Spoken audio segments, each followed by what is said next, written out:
Hello, and we are live. And by we, I mean Jason and I are here today. So, hey, Jason. Hey, Andrew. How's it going? Where's Paul? Paul will be late, probably. I think he's coming. I think he's definitely coming, but I think he's going to be a little late here. But he'll pop in and have absolutely no idea what we're doing, depending on how far we get into this. So yeah. Today we're going to be playing a little bit of King of Dragon Pass. And when I say a little bit, I definitely mean a little bit because there is no way in heck that we're going to get anywhere close to anywhere you would call an end state. Unless we fail miserably, which we might. Yeah, this game. This is a relatively old game. I think maybe it came out in 2000? I don't know. I'm trying to remember. I have the Wikipedia page up. Yeah, it's Jason, can you fact check?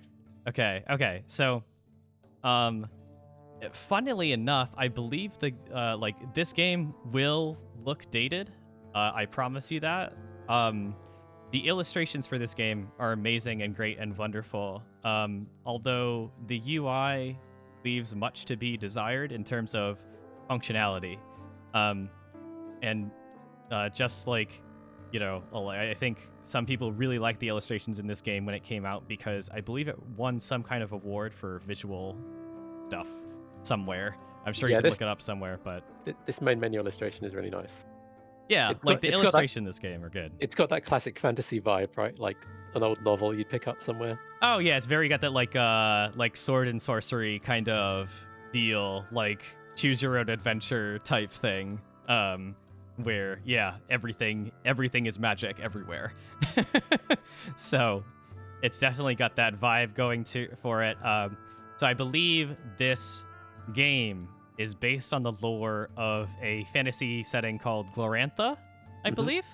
And so I am not super familiar with the lore of that. This was my first kind of foray into that lore, so it takes a little while to get used to if you are only really familiar with, say, like Dungeons and Dragons kind of lore.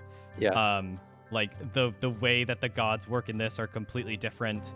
And the gods are very much alive and around and very interventionalist, I would say, in this. They do care and they will directly influence some things. So if I had to describe this game and like a little elevator pitch kind of thing, it would be you are a leader of a tribe or a clan of people who have moved to Dragon Pass, which was a previously unpopulated zone because dragons killed everything. The dragons seem to be slightly less active, so you are leading this clan and managing everything that they do with the help of a group of advisors. And these advisors will give you advice on every single decision that you can possibly make. These advisors are not infallible, and it's up to you to gauge their advice on everything. These advisors have stats. These advisors follow different gods, and so thus they might favor certain actions over others. So basically, this game is on a calendar system where every like major kind of action will generally advance a season. And there are 6 seasons in a year for this game. I believe it's 6. It's either 5 or 6, depending if you count one of the seasons, which is like 2 weeks. So basically, the goal of this game, there's a short game and a, quote, long game. The short game is not really like the true experience of this game. It's basically just like survive for 10 years. The long game is to become the titular king of Dragon Pass. Okay. Now, in order to do this, you must not only survive, you must not only form relationships with different clans. You must not only unite all the clans underneath you. There is very much a lot of power in recreating myths and legends that have happened in Glorantha's past, and in order to get in order to get power in this game, in order to succeed, you need to recreate those myths by doing the actions of those myths, basically. So you're recreating these, so for example, in Greek mythology, you would recreate the what is it, labors of Hercules, right? Is that or is that Roman? I can't remember. Regardless, it would be like recreating those things in your holy scriptures, and by doing so, your heroes will gain power, and people will see it as a sign, and everyone likes that. Okay, so you're doing like the Iliad and the Odyssey and all of these Yes. classic mythological things. Yeah. Yeah, well, I mean, you're not doing those in particular. Yeah. So you're doing Glorantha's equivalent to those.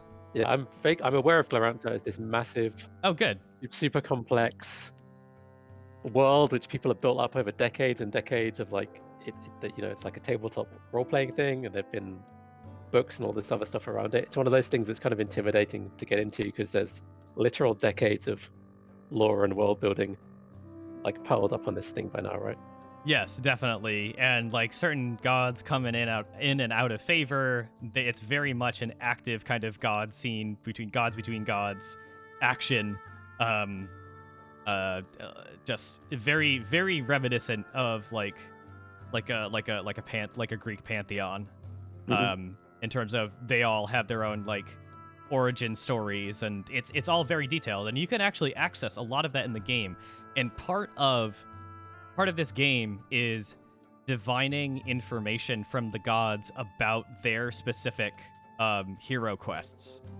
I think they're called hero quests in this game. I'll have to double check, but you have to call upon them and be like, hey, I want to know information about this so I can recreate this to please you, basically. And so you can get that information from the gods directly. You can get that from other clans and barter information and stuff like that. But in order to get the true ending to this game, you need to not only unite all the clans underneath you, but also recreate a number of these. A lot of them. I think you have to do 9 or something like that. Yeah. So I always thought that this game was just kind of one of these. I'm thinking of things like Reigns, but way more complicated. But in terms of managing a kingdom and dealing with these events and trying to survive, I did not realize it had this whole. There is a metagame. Okay. Yes. So you could go through this entire game, especially the short game version of this, without doing any of that. You could possibly do that. This game is very it hides its knowledge like a dragon, I would say, because it does not you could easily not do any of the hero quests. You could easily go through an entire thing without getting all of the details for a hero quest. It's definitely possible to not even interact with that section. You will never get the true ending or anything like that, but it doesn't really hint at it unless you it tells you that you should be trying to get these things, but it doesn't really tell you about what you get by doing them or anything like that. So this is beginning to explain why I have 4 wiki pages open at your request right now. So just a peek behind the curtain. I have 2 screens that I'm looking at. One is for the stream and one is for the game. If I click off of this screen, this game will stop all sound. So I have Jason as the lore master who will help me on occasion to figure out what the heck I should be doing at any given time. And we'll get into that. But I think for now, we can switch on over to the game and we can start messing around and see what we can break. Okay. Or see what breaks us. So here is the lovely screen here. And I'm just now realizing that I do not think the Steam or the Discord overlay is showing up on the stream. So I think that's honestly, I think that's fine. We should be fine. People will just have to figure out what our beautiful voices are. It's interesting. Yeah, I don't know why it's not doing it. Yeah, it's interesting. I'm trying to figure out why this is not showing up on here. That's really bizarre. Anyway, all right, let's just get into it, shall we? So you can, as always, we're gonna check out the myriad settings of our games, and this is it. um, that's the entirety of settings for this game. Full screen, yes or no, and resolution. Which so this game has an interesting porting history. So the game originally came out in what, 99, and it got ported to iOS at some point.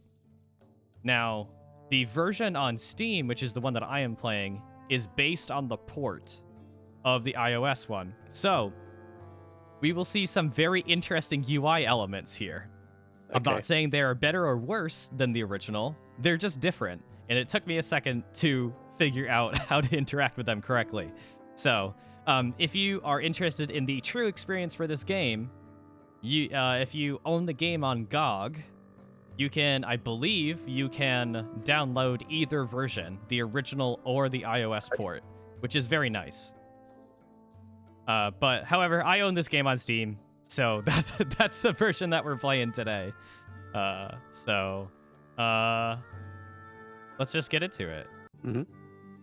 I had actually started a game, and you cannot start a new game until you go into the escape menu for your current game. So, and I just realized that in order to do that, it has to shut down the entire game. So, this game has some interesting quirks to it. So, bear with us while we eventually get this thing set up correctly. Yep, there we go. We've got the game capture back, and we should be good now. All right, let's actually get into it. Oh my gosh, why is it doing this? I need to figure out how to... this game, it has some interesting things going on with it. I need to figure out how to restart a new thing. Yeah, I think I've lost your stream to me as well. Oh, I'm sure you did. Okay, so I will show you now. I will reconnect with Jason. Hopefully, this will work correctly here. And Jason, so he should have this now. Okay.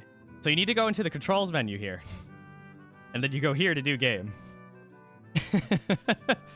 So, very interesting. So we're going to do this. We're going to go to a new game. And we're going to go back here. I noticed the names Greg Stafford and Robin D. Laws in the credits there, the main designers. So those are people I'm familiar with from like the tabletop RPG world. Like they're still very active, and they've been behind loads and loads of stuff, like even in more recent years as well. Oh, cool. That's awesome. Okay, so at the start of this game, you make a bunch of choices, basically. And that can affect your starting position with a few things. And we'll just, we could just go through this, and I'll tell you essentially what we're doing here. So basically, it is telling you that just kind of the background of some of Glorantha's stuff and like what time period you're in, essentially. So you have joined forces with the storm god Orlanth. So basically, he was a minor god, essentially, and you have thrown your lot in with him, essentially. Basically, you like him. He's good. He's your main god, basically, out of many. Now, basically, Orlanth goes through time and does a bunch of cool things and buries the Earth Mother. And so you have to say here how and like what you did during this marriage, basically. So Jason, what do we do here? These actually all have different impacts on certain things. I don't remember exactly how this affects stuff. But there are different things going on here. I know the one that for beginners, which ones you should pick, but I'm curious, Jason, which one you would normally pick if you did not know otherwise. I think we got drunk, right? That seems like the most exactly. unique option to me. That is also apparently the most beginner-friendly one. I don't know exactly how this affects things, but apparently you're just supposed to chill with Orlanth, so... Next, we need to figure out what our earliest famous event was. And also, this is when the things start getting funky in terms of the menu. I didn't even know that there was that down there. So yeah, this is probably from, I don't know. This is just an interesting byproduct of this port, basically. There's some scrolling involved on occasion. So basically you have to figure out like what event your clan was part of, essentially. There's a lot of different things going on here. And I think it affects kind of your, like relationship with some of these gods, I believe. Okay. So these are all of them here. Some of these are lesser and greater gods. I'm trying to remember who all of these are. So we've got Talana Arroy, which is like a healing goddess, basically. Odila,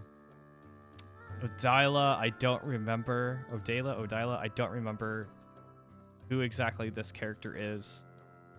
Some of these are, so this is just where Orlanth does cool things. Mm-hmm. Okay, so Eralda is the cow mother and is just like the goddess of cows, basically. Barntar, cows are important. Yeah, cows are important. Barntar is, I believe, has to do with the like fields.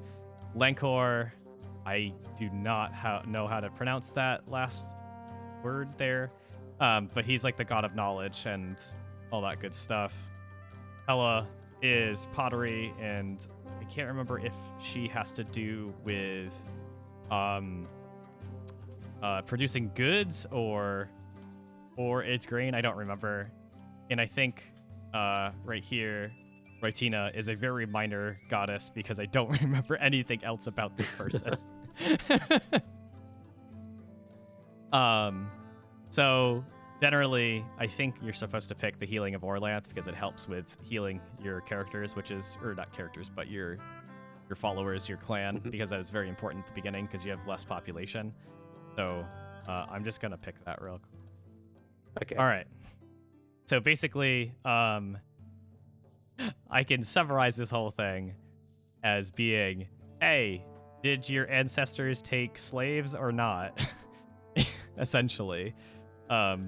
You could basically say, hey, yeah, they took these people as thralls, which has there's an interesting thing with thralls in this game.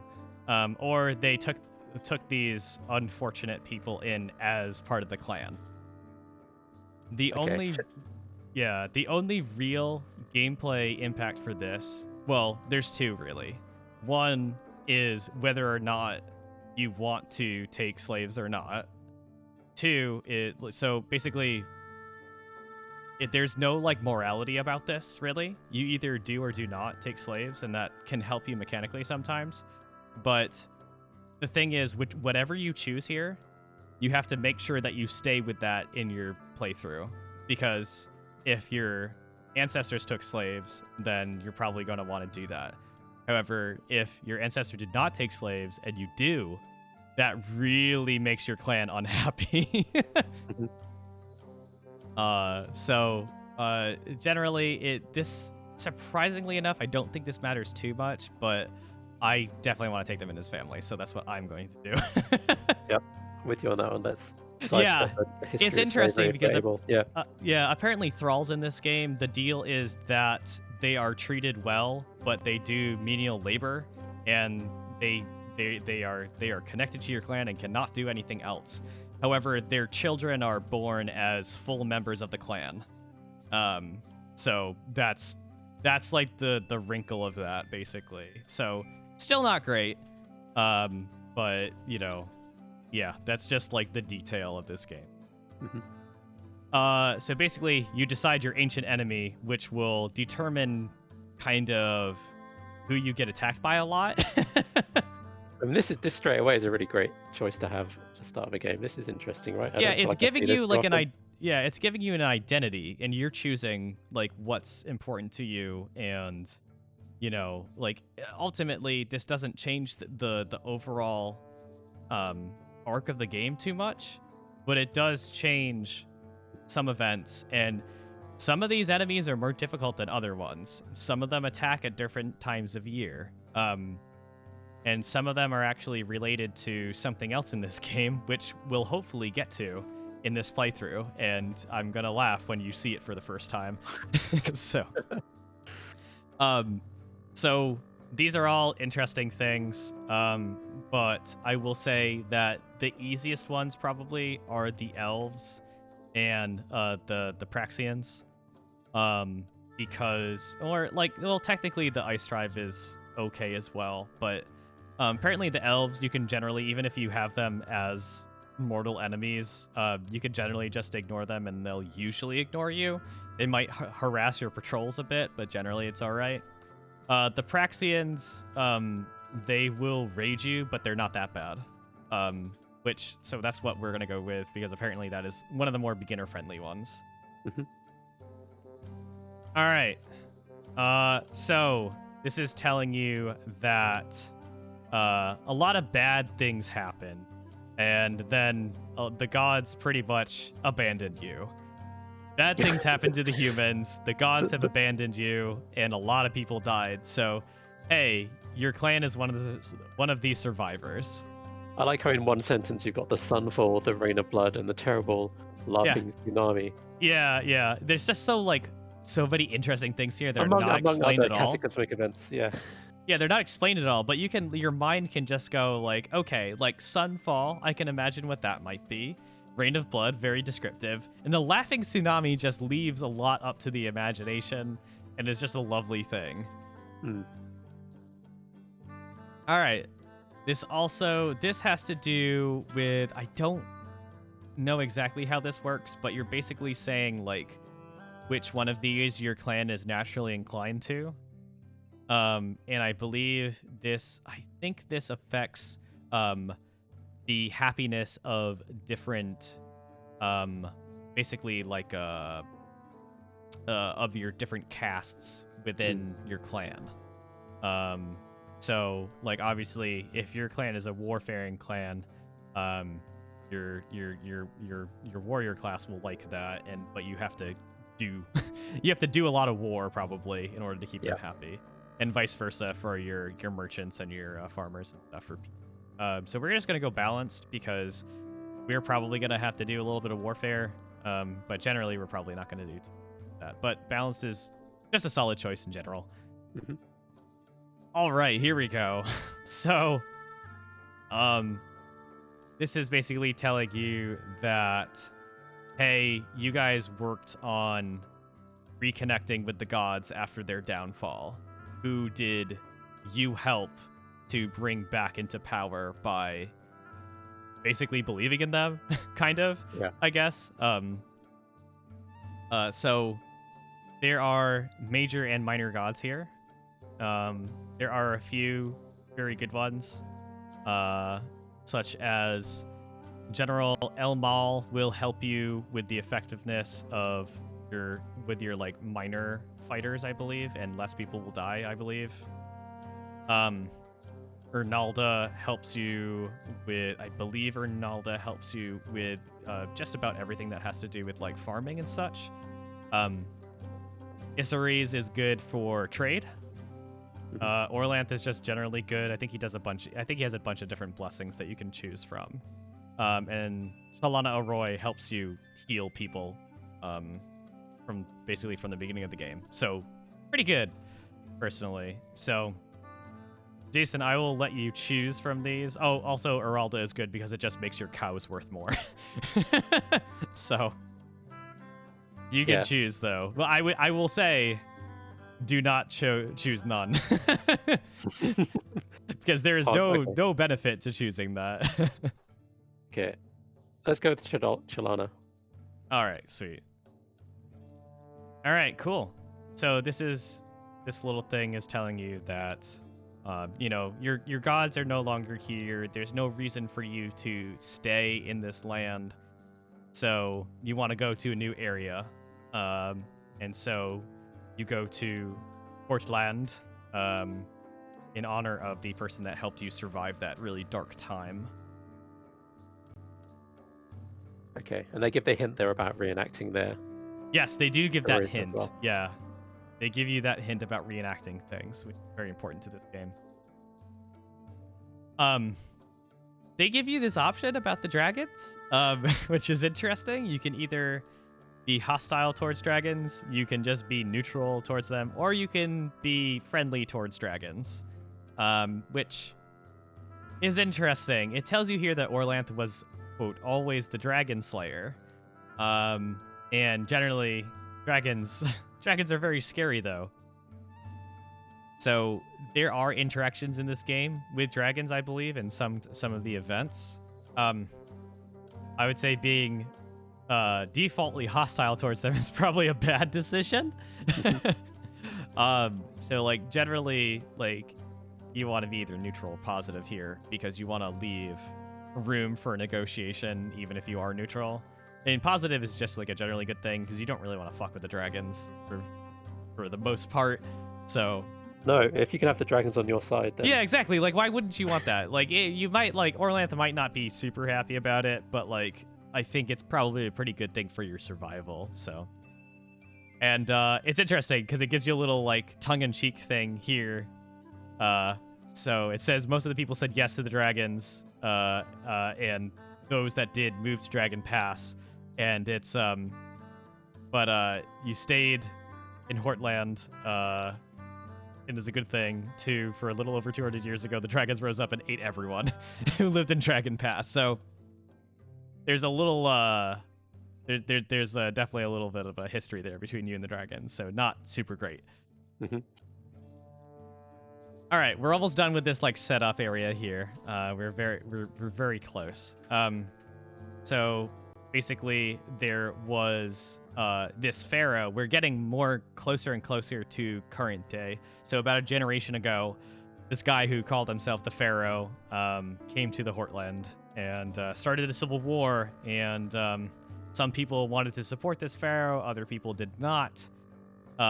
So basically, you decided it was better to go to Dragon Pass instead of staying under the rule of this pharaoh.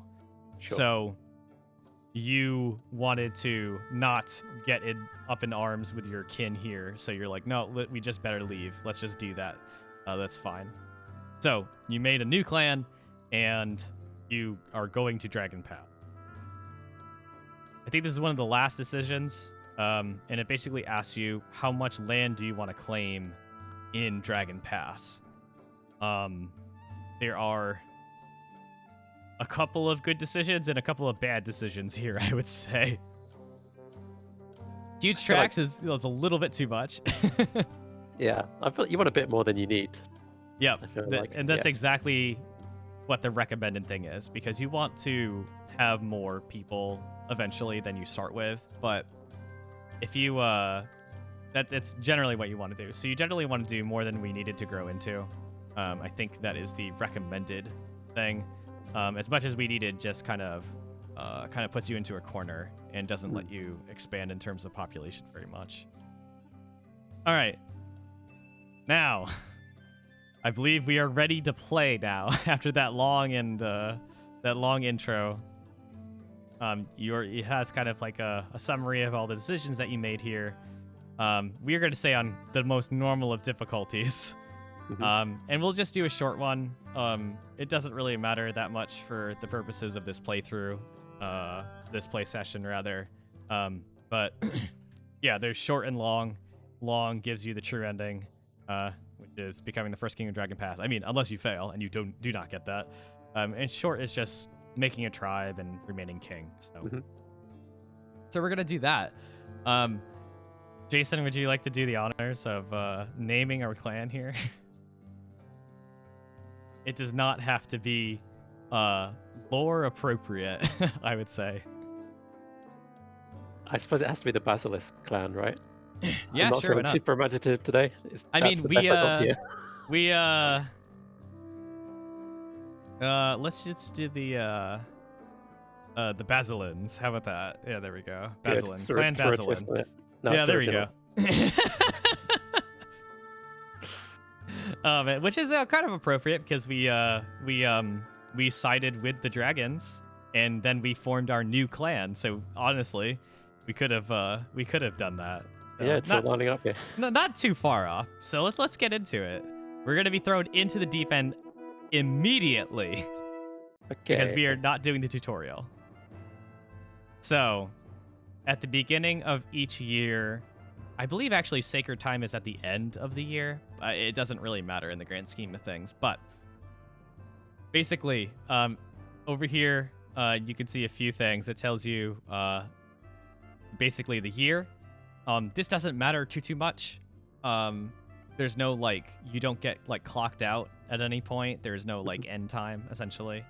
But it just lets you know if you want to compare what you have done essentially to if you want to make a note to yourself oh, I want to wait a couple of years before I try this, or wait a couple of years before I try that.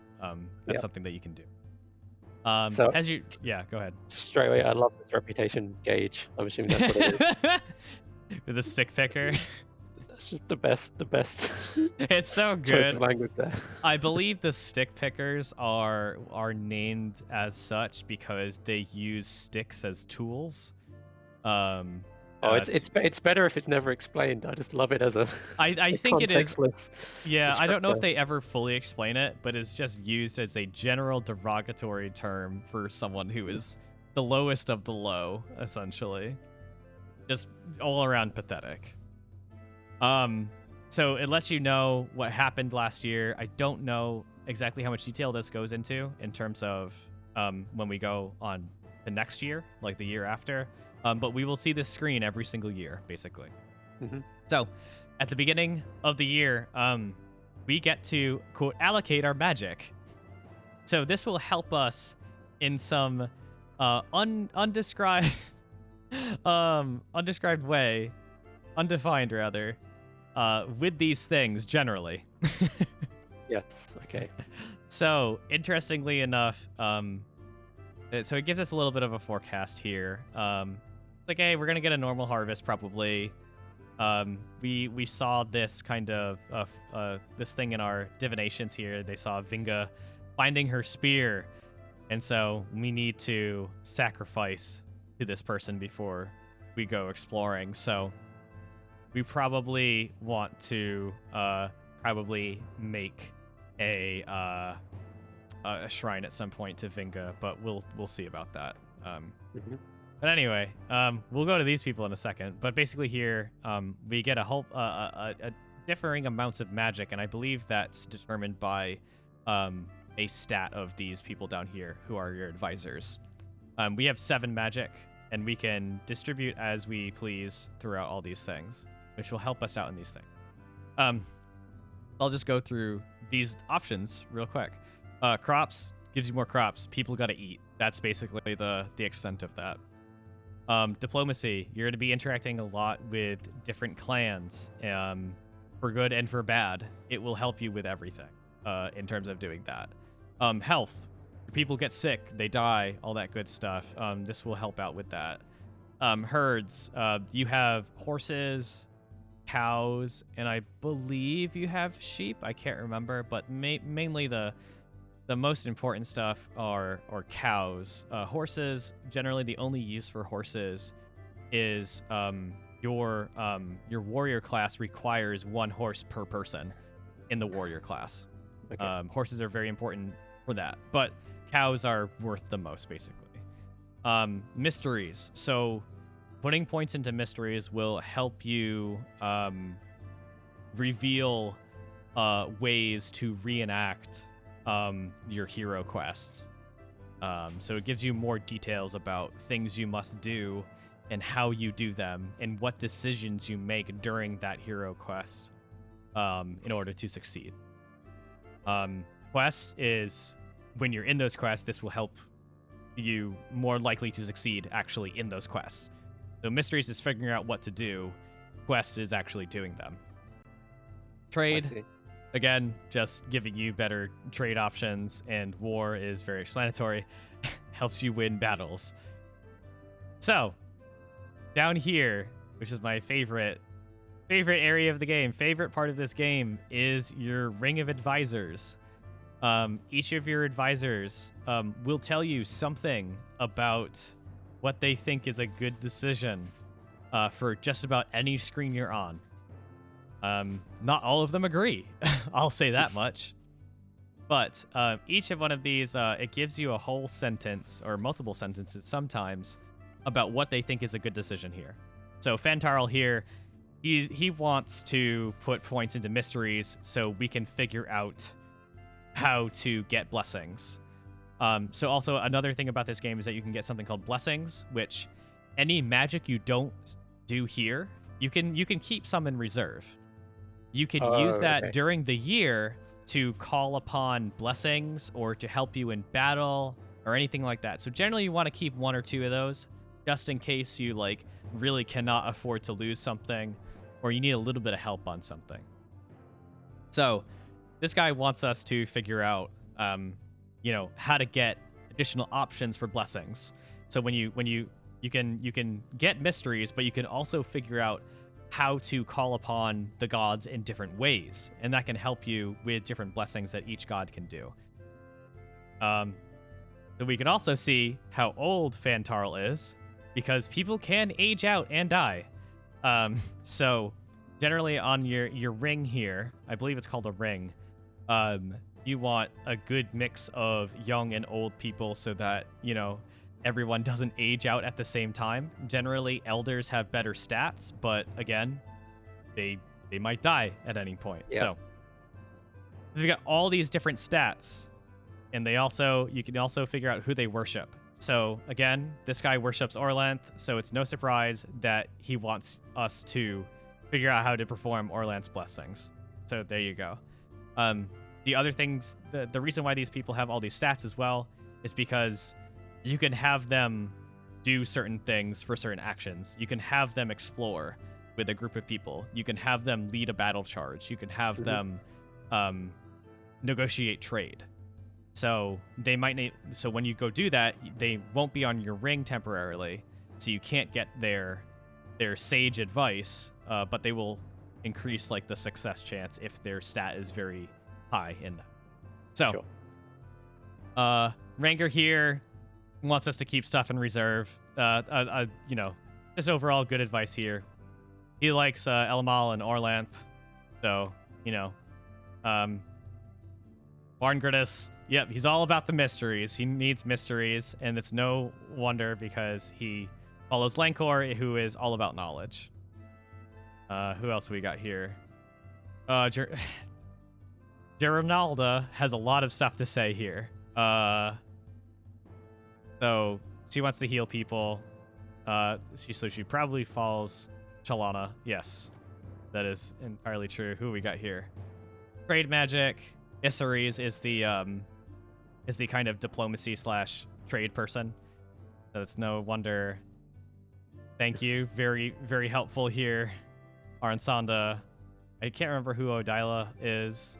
Jason, can you look that up in your one of your many tabs? Sure. God of hunting. Hunting. Okay, that's good. All right. There is hunting here in this game, but generally hunters don't come into too much play. They can provide you with another area of food, but that's fine. Okay. Humocht, I believe, is the god of war, kind of. War, destruction, something, battle in general. So he wants war stuff. So, Jason, I'm going to leave this entirely up to you how we distribute the magic. Okay. So, my initial before we consulted our advisors, my thought was we've got all these enemies and friends in this land, so diplomacy and trade were kind of what I was naturally inclined to. But after hearing their advice, I'm keen to put a couple into mysteries because I kind of want to see the first breadcrumbs at least of how that whole Sure, thing yeah, works. we could do that. We'll put at least one in there for now. Yep. Health, I think that super makes sense to probably put 2 points in health. And then I want to spend maybe another 2. I would say. So we don't have that much in terms of like herds or crops. But the harvest is going to be okay. So 1 in diplomacy, 1 in trade. Yeah, we could do that. Yeah. We're probably going to get raided at some point. So generally what I would do is generally take 1 out of health and put it into war. Okay. Yeah, I wasn't sure if we could diplomatize our way out of that entirely. No, when you get raided, you have to fight. That's the entire thing. That's generally how that works. Diplomacy, I haven't had too much luck with, but diplomacy will come up on a regular basis. So I think this is a relatively balanced thing here. It's good to keep at least 1, sometimes 2, but we'll put 1 in mysteries, so we just have 1 magic left over, so we can probably get some more mysteries. We're gonna do something as well, so very soon. So these faces might change very quickly. But anyway, just down here is just a whole bunch of stats on what we've got, basically. So you got some red wedding stuff planned, Andrew? That was very ominous. No. They'll all live. They'll survive. We just might want to get some different people on our team. That's all. So basically what we want to make sure is that we've got a whole bunch of different people on this ring who worship different people. So we can get different types of advice. So we've got Orlanth here. We've got Orlanth again with Elmal. Lancor, I do not know how to even start. Let's call them Mai. Lancor Mai, that's good. Talana is good. Isseries is good. Odela is okay, but we're not really doing much hunting, so we might want to switch out this person. And Humoct is generally fine for stuff, like war-based stuff. But before we do anything here and explore this lovely UI, we're gonna reorganize the ring, which also is a lovely UI thing.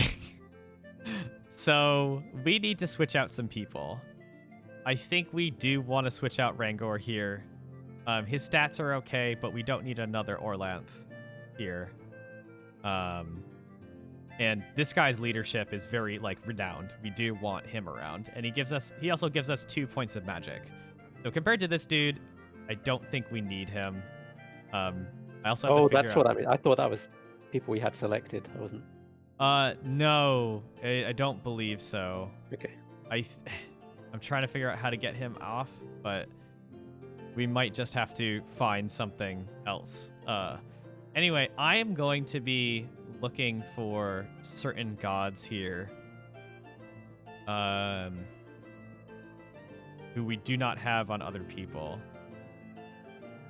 I just want to make sure find some good stuff.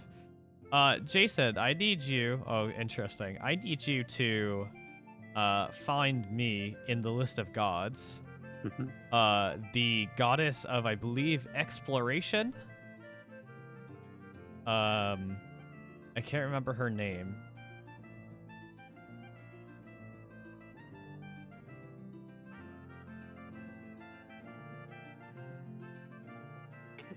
Might take some exploring.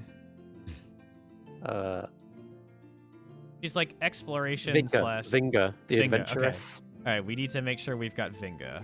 That's the only thing that I want to make sure that we have here. So Renata here is Vinga. Did we have a Vinga? Here, Orlanth, Amal, Lancor, Shanala, Isseries, Dela. Okay, so we do not have a Vinga. We definitely want Vinga because otherwise our exploration parties will it might not go well, basically. Also, Jarlor here is just a lovely person. I love this character portrait. So anybody who looks really goofy is going to be a worshiper of Ermal, who is basically the trickster god. They will always give you bad advice, pretty much. Okay, that's still information though, right? Yes, that is good information. the main reason to have such a person on your ring is because the Ermal is just a god that is necessary to have around. You always just need to have them around. They're just a key part of the lore, and generally having one around will just increase your luck essentially, with mysteries and stuff like that. So they're just like that jerk that is part of your friend group, and you're not exactly sure why you keep them around, even though they always get into trouble on your nights out. This is Ermal. And that is every single person who worships them, basically. So we need to find someone who likes Vinga. I think we've got one Vinga person. All right, we've got this very punk rock Vinga worshiper here, and I need to figure out how the heck to switch them out with somebody. I really want this person to do this. Do you have to tap somebody at the top, maybe? I don't know. I just did that. Oh, there we go. We got it. We found it. So you have to tap the ones at the top, and then you have to go here and click very specifically. And we definitely want Vinga here. So now we've got Vinga. This person is very good at animals, but usually not really good at much else, unfortunately. But they're relatively young, so we'll be okay with that. I think otherwise we're pretty good on our different gods, so we'll just reorganize that real quick. So up on the top left here, it tells us what season we're in. In order to advance the season, we either have to do an action, or we can click on this little... this is actually a button here. This will allow us to go to the next season. Different seasons, there are good and bad things to do during those seasons. So some of them are more obvious than others. So for example, I don't remember exactly what the sea season is for. I believe it is for planting crops. But Jason, I believe you have a tab specifically about the different seasons. So we're gonna want to cross-reference that real quick. It's planting season. Okay, good. Thank God. So basically, you don't want to do anything else. You just want to make sure that you have enough farmers to farm all of your land, basically. So, on the left-hand side here, we'll get into this stuff really quick, but it's mostly just telling you like how the general mood of your clan. Farmers and weapon thanes are separate, so your farmers and your warriors here, and your overall mood. In order to affect that mood directly, you can either throw a feast or give people gifts. That's what basically this is for. Down here are your blessings that are active. We don't have any blessings, so that's why this is empty. And this just allows you to actually change your population here. So you can change the population of your farmers. You can get new farmers from other people. You can offer people different things to get them, all that good stuff. But for now, I think we're fine. You do the same thing with weapon thanes as well and hunters. So, one of the first things we want to do is make sure that our farmland and our farmers match up, basically. So we have enough farmers to farm all of our farmland. So we're going to go into one of these many tabs over here and go into the farming tab. Now, there's very granular control over how you distribute your land. So just down here, we're just going to figure out what people think we should do in order to make this situation better here.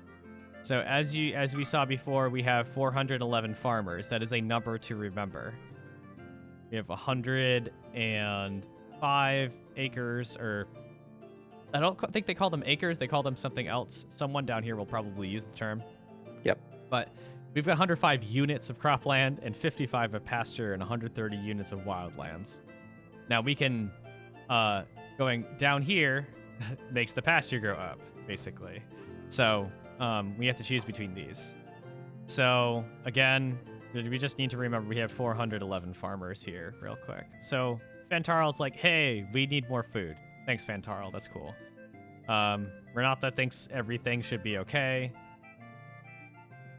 Barn Grudus is very specific. And he says we need 262 farmers and 210 oxen to work all of our cropland. This guy is very detail-oriented. And he's letting us know how many farmers we have and how much cattle we have. So, he knows what's up. So that's very good. Thank you, Barn. So she says we need 262 farmers here. He also said 262, so we know that that's a good thing here. Guy is very interested in our pigs, our herders. Yeah, I know. You're probably an Odela worshiper. Yeah, you are. That's fine. And he says we should have enough food. So, I'm trying to figure out who here is saying how much food we actually need. I don't know how much food we actually need to feed everybody. But basically, people are telling me that the food situation is A-okay. Yep. So I think we're probably fine here. I think what I might want to do is get a little bit more food. So I'm just going to up the cropland by a little bit. I don't really know how to convert wildlands into additional land here, but hey, I don't know how that works, so. All right, let's start going through some of these tabs here. Other stuff we can do here is magic. So we can basically sacrifice different things to any of these gods, and figure out more about them. Which was our main god here? Was it Chalana? I know that Orlanth is just like the main god, essentially. But basically what's going on here is that we can do one of a few things. We could sacrifice, and once we have mysteries that have to do with a certain god or goddess, we can actually build a shrine that give us a permanent blessing here. And down here, these are blessings. And when we sacrifice, I believe we can choose one of these blessings, and it will bestow that upon us if our sacrifice is great enough. Okay. So what shrines do allow us to like get permanent versions of these, essentially. So that's nice. So we've got shrines to Orlanth, Ernalda, and Alana. So we get to choose a couple of these, which are basically kind of like semi-permanent. Otherwise, we could just pray to anybody at this point. I know people were talking about building a shrine to Vinga. We cannot build a shrine yet because we don't know anything about Vinga, really, other than basic knowledge here. So, generally, all we're really supposed to do during this season is plant. So we could try to learn more about Vinga. We should probably sacrifice some stuff. And this game does not give you too many hints about how to sacrifice or what to do. So you really do need to pay attention to these guys down here. Fantarl, I mean, we don't have any other options, Fantarl. So basically, if you know something about this god and you don't have a shrine to give you a permanent blessing, you can temporarily pray for one of these buffs, basically. Yep. Otherwise, you're asking for mysteries, which allow you to pick these at a later time. So what I need to do is figure out how much cows or goods to sacrifice to this person. We don't have thralls, so as you can see here, that's not an option. Oh, okay. Generally, sacrificing thralls is not a good thing. But in very dire circumstances, your clan will not mind. But if your clan is otherwise happy and you're doing well, sacrificing thralls, not really well looked upon in this world. So that is another use for thralls, but we didn't take any, so we'll never have any. Renatha, yep, thanks. I'm just looking for numbers here. Barngradus, I thought he was going to give me numbers, but Yeah. oh, this is my numbers person. All right, here we go. Ronalda is going to tell us that any kind of sacrifice needs to be worth at least 7 cows. Twice as much or more would be better. That's good to know. Harvard. So can we generally trust what they're saying if it's like a factual statement like that? Or I can they believe just so, be yes. If they give us Okay. specific numbers, it should be factual, unless it is a follower of Ernal. And then we will ignore everything that Okay. they say, basically. I'm just checking here. No, okay. So basically, we want to sacrifice some stuff. So different gods like certain things to be sacrificed to them. So we have this many cows and this many goods. Goods are basically for trading and for sacrificing. Cows can be used for many things. But generally, if you don't know the answer, you're probably going to want to do goods. Like, for example, like Chanala doesn't like you killing things. And also, the cow god doesn't want you killing Yeah, the cows cow either. mother. So the I mean, cow maybe I'll mother, send them yeah. home. I don't know. Yeah, so generally goods are well, good to use. I don't know the exchange rate between goods and cows. But for now, I think Vinga is fine with hunting. So Yeah, we were told to use cows, so yeah, should be worth at least 7 worth cows, at least right? 7 cows. So there is an exchange rate. It is not shown to you. You have to learn it. So we're gonna do like 15 cows, I think. So twice as much or more. So I did twice as much plus a little bit more, because we got a bunch of cows. We got lots of cows. We're fine for now. We're gonna sacrifice. Yep. Yeah, we're pretty good. So we're gonna sacrifice some cows and see what we get. All right, sweet. That's exactly what we needed. So Vinga has revealed to us the workings of the Pathfinder ritual, which will help us with our explorers. Thankfully, sacrificing does not advance the season, which is cool. But you know, it unlocked this cool stuff. So we can sacrifice for this blessing, which could be cool, or we could try to build a shrine. Having this buff up permanently is usually pretty good because we're going to be sending a lot of people out. So let's see what's required. Honestly, we've got, you know, not too much going on here. Maintenance, that's not too bad. Pantarl's just letting us know that this stuff will start adding up. But generally, having a shrine to Vinga is a good idea. Let's see what other people say. Yep, everyone wants us to know to remember. Yeah, I know, you like Orlanth too. I know, I do too, Barn, but like, we're gonna have to wait here. They specifically told us that we need a shrine to Vinga, so that's what we're gonna do. Got an interesting conflict of the UI here. This person is letting us know that we had a trickster on the ring. Things would be easier, but we don't for now. We'll do that when we start doing quests, probably, if we actually ever do a quest here. They're all just letting us know that there's some choices. We're gonna build this because it's not too bad. It shouldn't be bad. All right. So building shrines does advance timeline. So, oh shit, this is actually Vantarl's daughter. Okay. Oh goodness. Okay. So, all right. So every time you do an action and every time you go in between seasons, you will get one of these events, basically.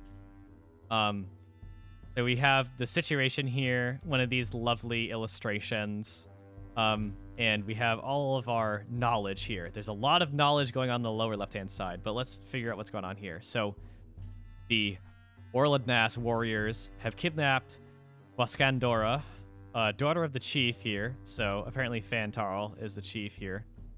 And they're going to take her back to their Tula. Their Tula is basically like their home turf, essentially. Yeah, so, they use the same word for that other blessing option, right? Yes, they do. Yeah, because who is the Vinga? Yeah, Vinga allows your women to be warriors for the sake of defending your area. So that's actually pretty nice a lot of times. Well, there's a lot of options here. We can hire some mercenaries to help out. We can try to make peace with this clan here. We could try to ransom her. We can go all out and send a war party, or we could do nothing. So, there's a lot of things to think about here. If you don't know anything about the culture of this game, you're gonna want to talk to your advisors here, the people in your ring. We could check out like who the Orladnas are by checking out this known clans list. Mm-hmm. So we're just gonna look and see what their deal is. It looks like we're feuding with them, which is essentially a saying, "Yup, we can mess around with each other as much as we want." We're basically at war essentially with them. It's not an all-out thing, but it's basically it's expected for the two of us to harass each other. So that's good to know. It's good to know that these are not just like independent actors, basically. So it's known that these guys are not being nice to us. There's also a lot of other things here that we can actually look at. We can just check the manual. I don't know if you could see. Oh, that's very interesting. So Jason, can you not see any words here? Nope. Okay, that's very interesting. So I've got an old school HTML linked list table of contents right here. And no one on stream can see this, which is absolutely mind-boggling. But that's fine. But this is a port of a 1999 game. So yeah. There's a little bit of jankiness in this. Otherwise, we can actually look at our saga here. This actually allows us to look at everything that has happened. We can look at the lore of our clan. We can look at what happened last year, and we can look at what happened this year, and so on and so forth. So basically, we're gonna check out what these guys want us to do, and then Jason, we can figure out what's acceptable. Yep. So Pentarl, obviously, he wants her back. He's not going to be very much help. He's emotionally tied up. Yeah, exactly. So Renatha wants us to hire mercenaries, and as we switch in between these characters, it actually highlights what they suggest. So Fantarl just wants her back, but he doesn't want us to hire mercenaries. Renatha is fine with hiring mercenaries. Apparently, they're too strong for us. What are they known for, actually? Pottery. That doesn't sound too scary. Yeah, it didn't leave a terrifying impression in my mind. So apparently in this game, ransoms are pretty normal, in terms of just like petty disputes and stuff like that. But since we're feuding with them already, they're not going to allow us to do the customary 5 cows. So we're gonna have to do more than that. So if we do try to ransom, it's gonna cost us. She's okay with mercenaries or ransoming. That's fine. It's planting time right now, so we don't want to. So she doesn't want to send people out to go do this work. Apparently, if we do the ransom, it's cheaper than mercenaries, or at least that's what Harvar thinks. She's not super helpful right now, unfortunately. A little bit of background information, but not super helpful. And, Mr. Warface here just wants us to mess them up. Because he believes in Humocht. He believes that we can win anything. So, Jason, what are your kind of, thoughts on what's going on here? I mean, we're not geared up to be warlike. And even though that guy's eye patch is very impressive, I'm not super inclined to go along with him. I mean the ransom always excellent combat. The ransom always feels bad, but we're doing good for cows. I mean, yeah, or at least it seems like we are. So, maybe pay the ransom and hold a grudge. Yeah. So all of these options will affect a lot of different things. One of which has to do with how your clan sees you as a leader. So taking no action is the worst possible thing you could ever do. No one buddy will like that. Sending a war party will actually make the warriors happy, but I don't know if we're gonna win this one. Hiring mercenaries is probably fine. It's just going to be expensive. It'll probably work, and it will probably hurt our opponents in some way, shape, or form in terms of their population or their weapon thanes. Making peace is probably not going to work because we are going to have to make huge reparations probably because they're actively feuding with them. So Yeah. we're gonna have to And they- bend out. Yeah. And they're called the Orlad Nasty. So Yeah. okay, yes. I'm now leaning more towards the mercenaries because we shouldn't just sit back and take it, right? We should. Yeah, we'll see. I mean, we're really early on. We got goods, we got cows. Let's see what's going on here. I don't know how hiring mercenaries is seen in this culture, but we're gonna find out. All right. So the Bachad clan are gonna help us out here. We're gonna go check out what their deal is. You know, they're good at raiding. We're allied with them, so they're gonna help us out. They're our ally, so we should probably give them a good deal here. So they'll do it if we give them, each of them, 5 cows. So this starts to get a little bit expensive here. Yeah, I mean, how many warriors is a raiding party? Like, what's a reasonable number here? I've got I don't know, frame of Jason. reference. Our maximum is 15, though. I want to. This is kind of like a 7 samurai situation in my head. So yeah, if we ask for 7, they'll bring 15. You know. So I actually very recently watched that. For my partner had never seen 7 Samurai. Oh, so awesome. yeah, that's one of my favorite films. But hey, so I like going a little bit more than half usually. This is considered probably very expensive, but this is kind of a very important thing. I don't think Fantaro would appreciate if we skimped out on warriors. He's our here. main guy, right? He's our Apparently he's like superlative termed leader the or chief. whatever it is. So yeah, he's renowned for his leadership. So he's and he's very young. So this is a very good character to have around for a long period of time. So I think 10's okay. I don't know. This is all very relative, and so they're not really telling us how many people we should really send. I don't know. I feel like that seems reasonable to me. Yeah. So all right, let's just go for it. Let's see what happens. All right, hooray! Oh my gosh, they killed ring members of the Orlad Nasty. Yeah, they kicked their butts. Yeah, that's actually pretty debilitating. That won't help us end our feud with them, but this actually gives us a good raiding target because we know that they're weaker right now, and we're already feuding with them, so we're not going to piss them off more than we already have. So we can make note of that. I don't know if they are neighbors to us, which makes raiding a little bit easier, but we'll see. So they, you know, everyone liked that. That was good. Hooray, we did it. So we are now on to the fire season. Jason, can you let us know what the fire season is all about? I think I remember, but I want you to read it. The warriors cry for battle and a chance for glory. Yeah, so yeah, this is basically go out and raid people, but you're going to farming get is raided as well. done, raiding is in.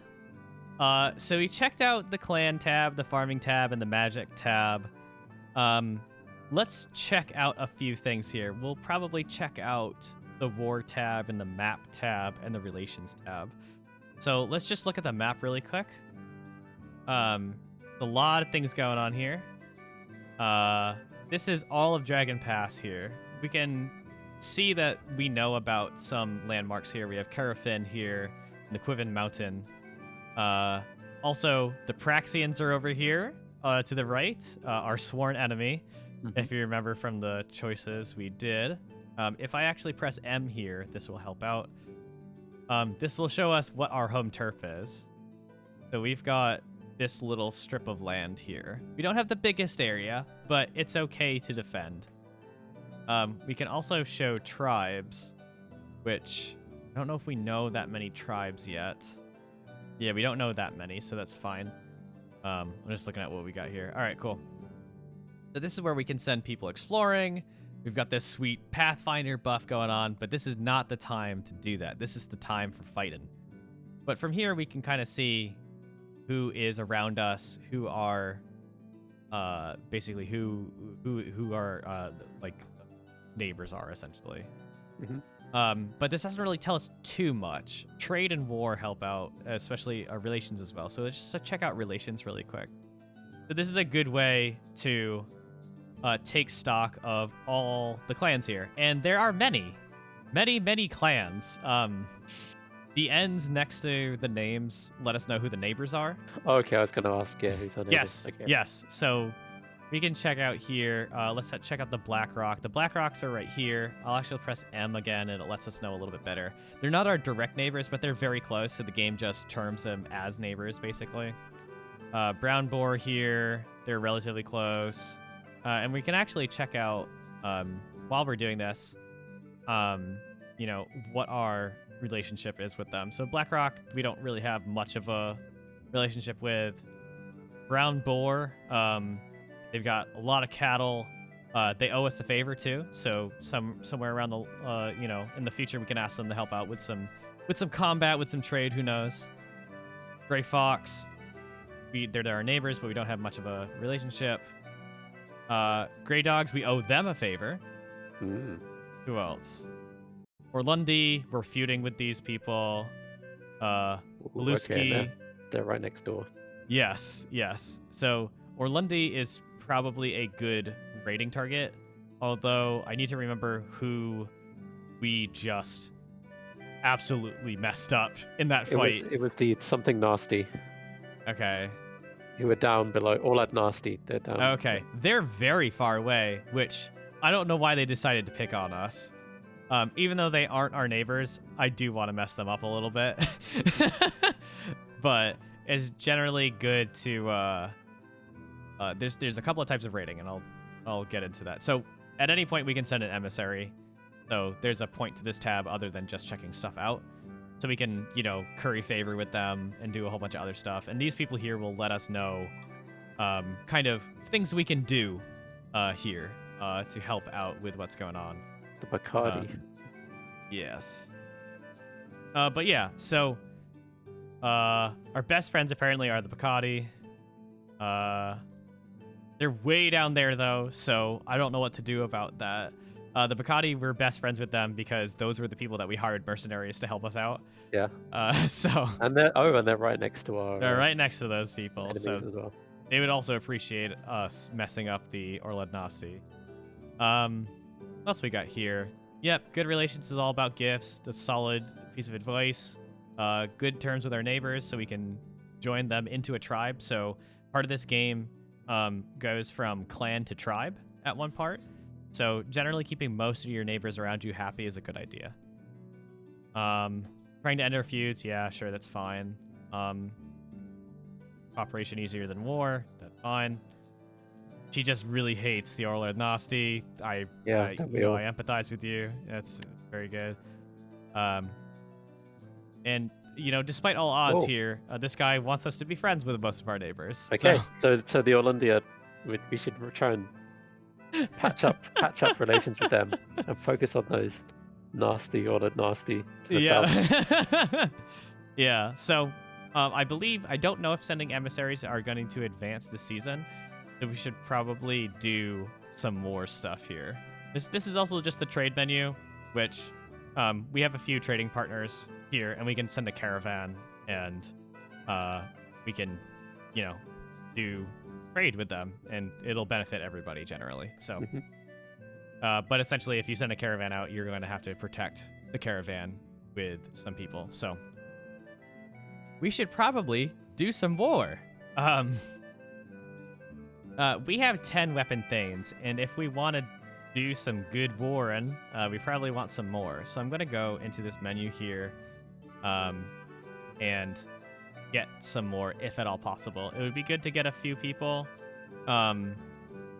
This person is just letting us know how many workers we need. I think we're good on the workers.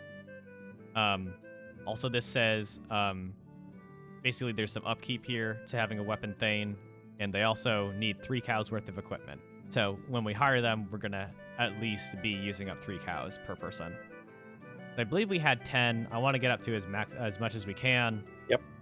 We want to, since we're not going to be playing this to this game's completion, we're going to get good people. So we're going to get additional gifts here. So we're going to recruit as many as we can. And hey, guess what? We got those 4. That's good. So there are two different types of raids here. There's a cattle raid and a raid. Cattle raids are just like people that you send out and hopefully they do not get into a skirmish. And you just want to steal cows, basically. Sure. This is not seen as all-out war. This is not seen as anything that's bad. This is just expected, basically. So you're really actually not going to piss anyone off because apparently in this game's lore, if you're basically if you have cows, if your cows get stolen, you deserve it because if you have cows, you have to respect them and protect them. Okay. So if someone steals your cows, it's your own fault, and that's not worth going into a feud over. So basically, this is a little bit of, I don't know, some roughhousing in between neighbors sometimes, I guess. And a raid is actually doing some real stuff here. A raid is actually going to mess some people up. And how about fortification? So fortifying, basically, this will give... I think this is definitely an action, but having us do these things, and I don't know what these things do. I don't know if we can hover. We cannot hover. But these people will let us know what all these things are. But these are very expensive. Well, the stone wall is, I'll say that much. But ditch, ramparts, stockade, stone wall, watchtower, it helps us from getting raided, basically. Yep. But this does cost us some goods, and it also, I believe, will advance time as well. So all we really have here is a stake perimeter, which is not super great. Cheap stuff is like watchtowers and ditches and stuff like that. These people will let us know. Watchtowers are good. Gives us some time to respond to raids. You know, this person's like, hey, we shouldn't do this because we should raid those people because this will advance time. Well, so what other people have? Yeah, we have a bunch of warriors. That's good. Yeah, I know. We got 1 point of magic. Maybe we can do that during our raid. We have as many weapon things as we can support Harvar, so that's fine. And hang on, the Walking Dead? What's up? Oh, yeah. You just dropped the Walking Dead in there. Oh, yeah, don't worry about that. Just scrolled straight past that, man. No, it's calling people the Walking Dead. You know, if we have weapon thanes, they're gonna die, so they're destined to die if they fight us, right? Okay. There may or may not be undead things in this game. This is what I would call a high magic kind of realm. So there are actually instances of, you know, zombie-like things, I guess. Yeah. But we'll see if we get into that. I'm not sure if we will, but a lot of people think we should feud with the Orlunde and raid them. Yeah, I mean, maybe a little cattle raid wouldn't be too bad. Okay, so there is a difference between those two things. Cattle raid, you want to send the least number of people as possible, because unless you go all out with the cattle raid, like, you won't be able to defend people if they find you.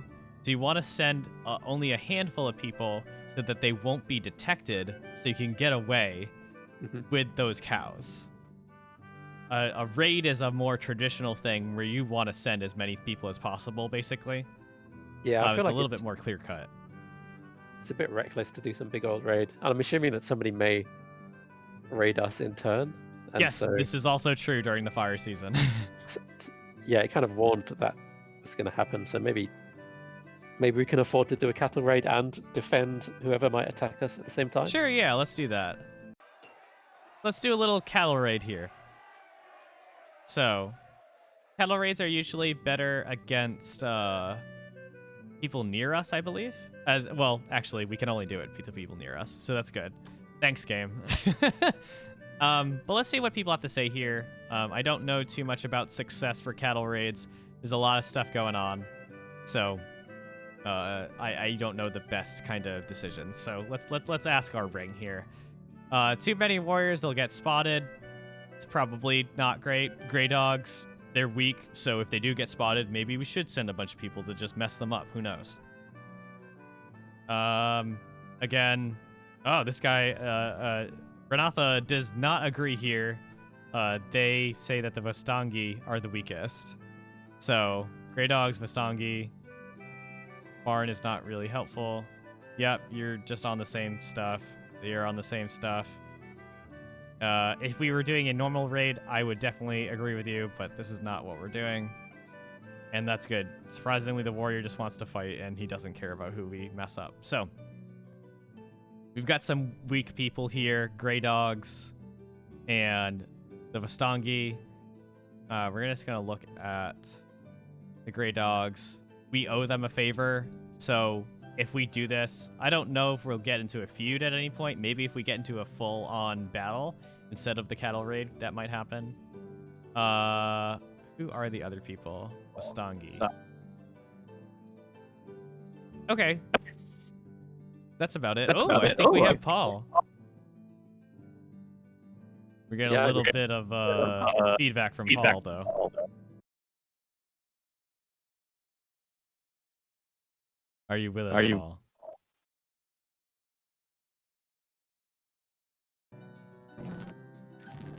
Oh.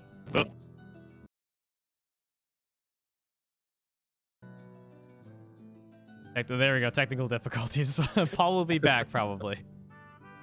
But in the meantime, Vastangi look all right, right? But the Orlundi, maybe they're not the weakest, but those are the people that we're already feuding with, so that might not be a terrible thing. Yeah.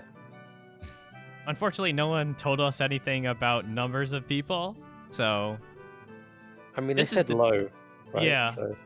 Let's, like, probably get down our weapon thanes a little bit. Maybe we just have, like... Yeah, let's put, like, maybe just 6 of them or something like that.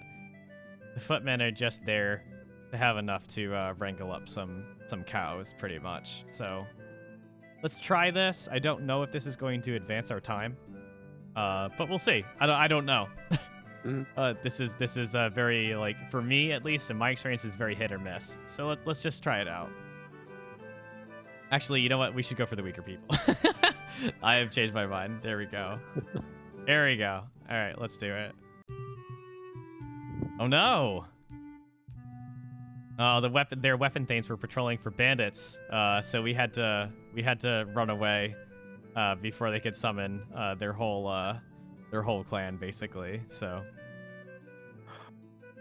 Oh, no, talk's a big talk, but. Yeah, sorry, buddy. We're the goods. We're the goods. All right. Speaking of the undead, that did progress our time.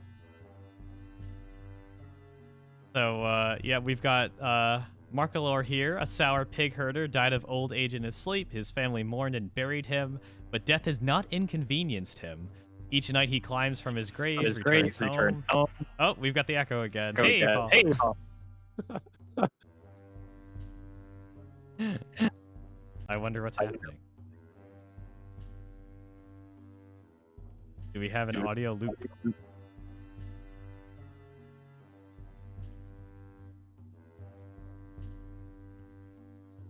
We'll just let all y'all at home read this in the meantime. It's great. The writing's really good.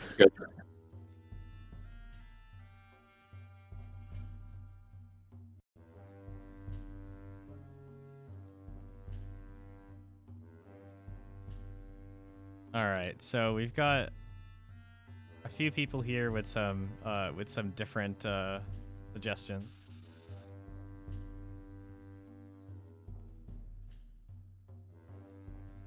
That's kind of awesome.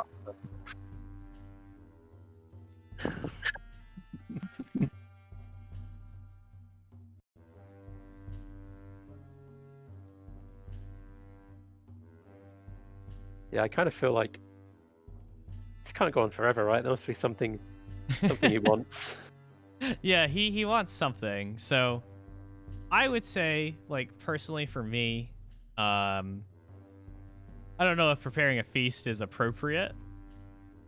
I'm just loving this illustration. This is so cool. Oh, it's so good. I think, yeah. Using magic. I know we've got one magic, so we can do that. Oh, okay. So this is where we're using our magic reserves. Yes. It's just some old guy, some old dead guy. It's not worth our one magic point. I mean, feels like a bad omen, but I feel like either the feast or sacrificing to the ancestors. Let's say who likes that.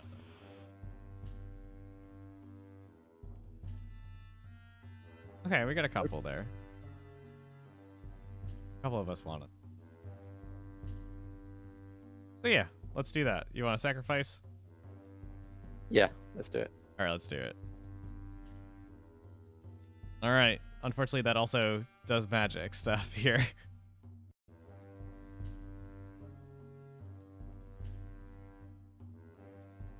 There you go. It resolved itself well. Hooray. Done and dusted. Yeah, back in the ground, mate. Moving on. All right, Earth Season. What have we got, Jason? Take up the side. It is harvest time. All right, so it is harvest time. So we also probably don't want to be raiding during this time very much. No, it says definitely don't do that.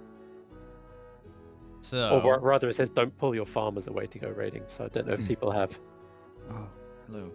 hey, Hello. Paul. Hey, there he is. Okay, sorry. We have tamed the the feedback beast. Oh, is that right? Is that Yeah, coming whenever you were back? joining, it just gave us some feedback Oh, of my our own goodness. voices. Sorry.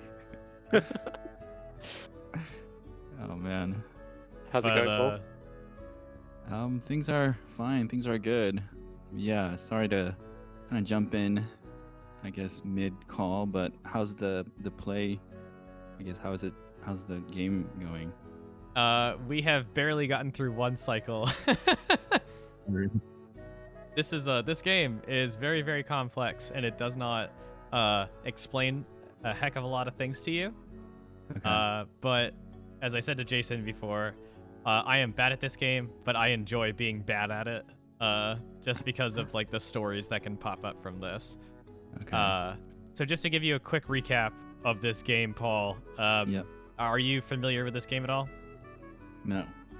Okay, so basically, you are a leader of a clan who has just recently settled into an area with a bunch of other clans who have also done the same thing. Okay. So you have different relationships with them.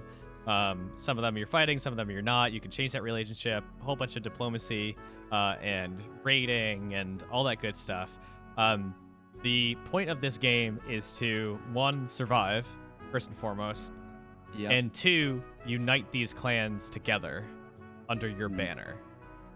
Okay. So that's kind of like the short to medium term goal. There's two different like versions of this game you can play, like a quote short game and a long game. The short Yeah. game is pretty much like survive 10 years. Okay. The long game is to become the fabled king of Dragon Pass. So Dragon Pass is the area that you're in. So that being said, an interesting wrinkle to this clan management is that the gods in this game are very active, and they're very involved with everything that you do. And so part of becoming the King of Dragon Pass has to do with reenacting different parts of the mythos of the different gods. Okay. And so by reenacting these magical things and going on these like basically vision quests, and going into, I think you can actually go into a spirit world in this game as well, and to do certain tasks, that will allow you to not only like make your heroes stronger and impress your allies, but eventually there is the secret metagame kind of thing where if you do like a ton of these kind of like hero quests, you will be crowned as the King of Dragon Pass. Okay. So part of this game is figuring out what the heck those rituals are, because the game does not tell you. Okay.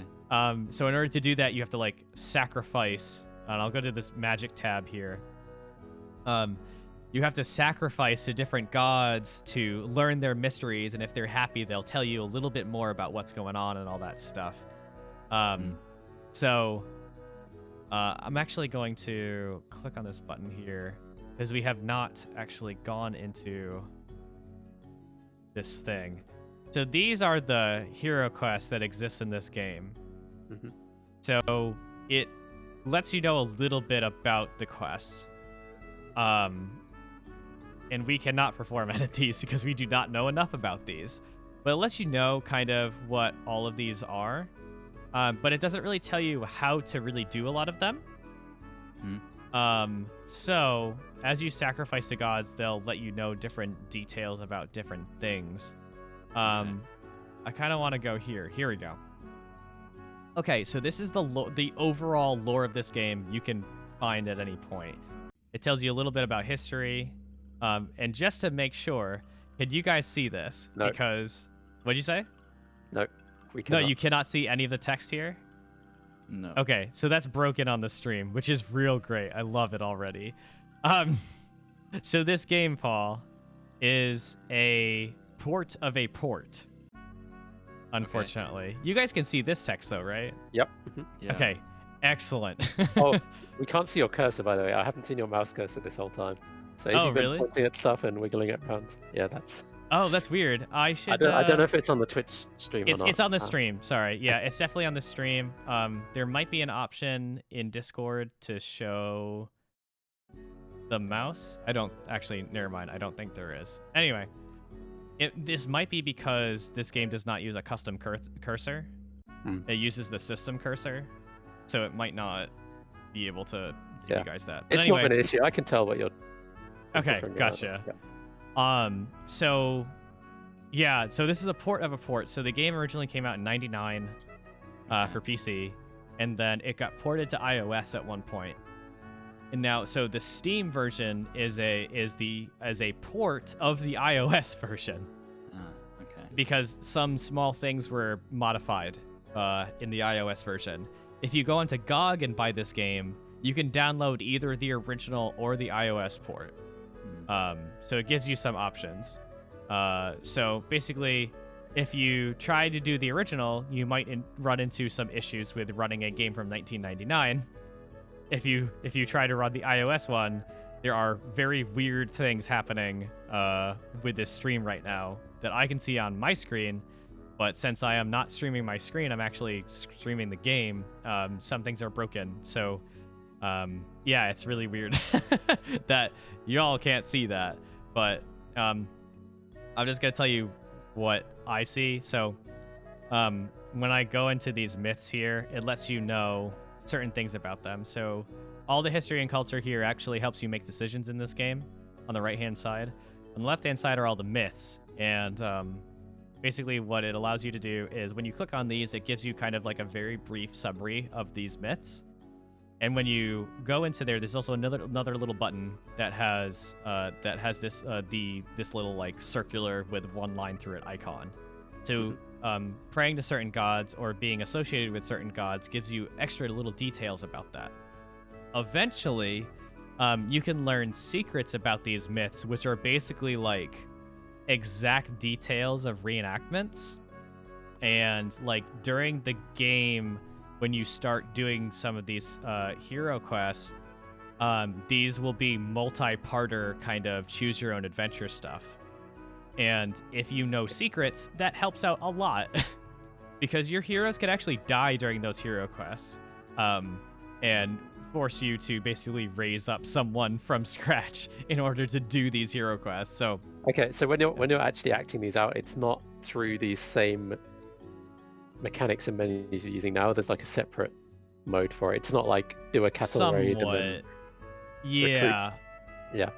It's somewhat different. It's kind of more along the lines of the screen, which gives you like that, like choose your own adventure, kind of like how do you resolve this. So it's more of that as opposed to management. But anyway, these are all these interesting things, and part of this game is figuring out all the mysteries and figuring out what to do, and yeah, reenacting these because they're like they give you some powerful stuff sometimes. What else are we gonna do here? So this is any action that we take during this game advances seasons. So we're in the Earth season right now. I believe there are like 5 or 6 seasons. And there's good and or bad things to do during these seasons. So during the Earth season, we are gathering crops. We are reaping crops, and so we want as much people back in our home turf as possible. So we're probably not going to go on any full-out raids. Cattle raids might be okay, which are different from full-on raids, because cattle raids are basically just... I explained this to Jason before, but I'll explain it again because I think it's a very funny, quirky thing about this game's culture, is that cattle raids are basically like really small-scale raids where the goal is not to hurt anybody, but it's to steal. You're basically just like cattle wrestlers. You want to steal your neighbor's cattle because that's basically your currency in this game for the most part. But the thing is, if people catch you, they're gonna fight you.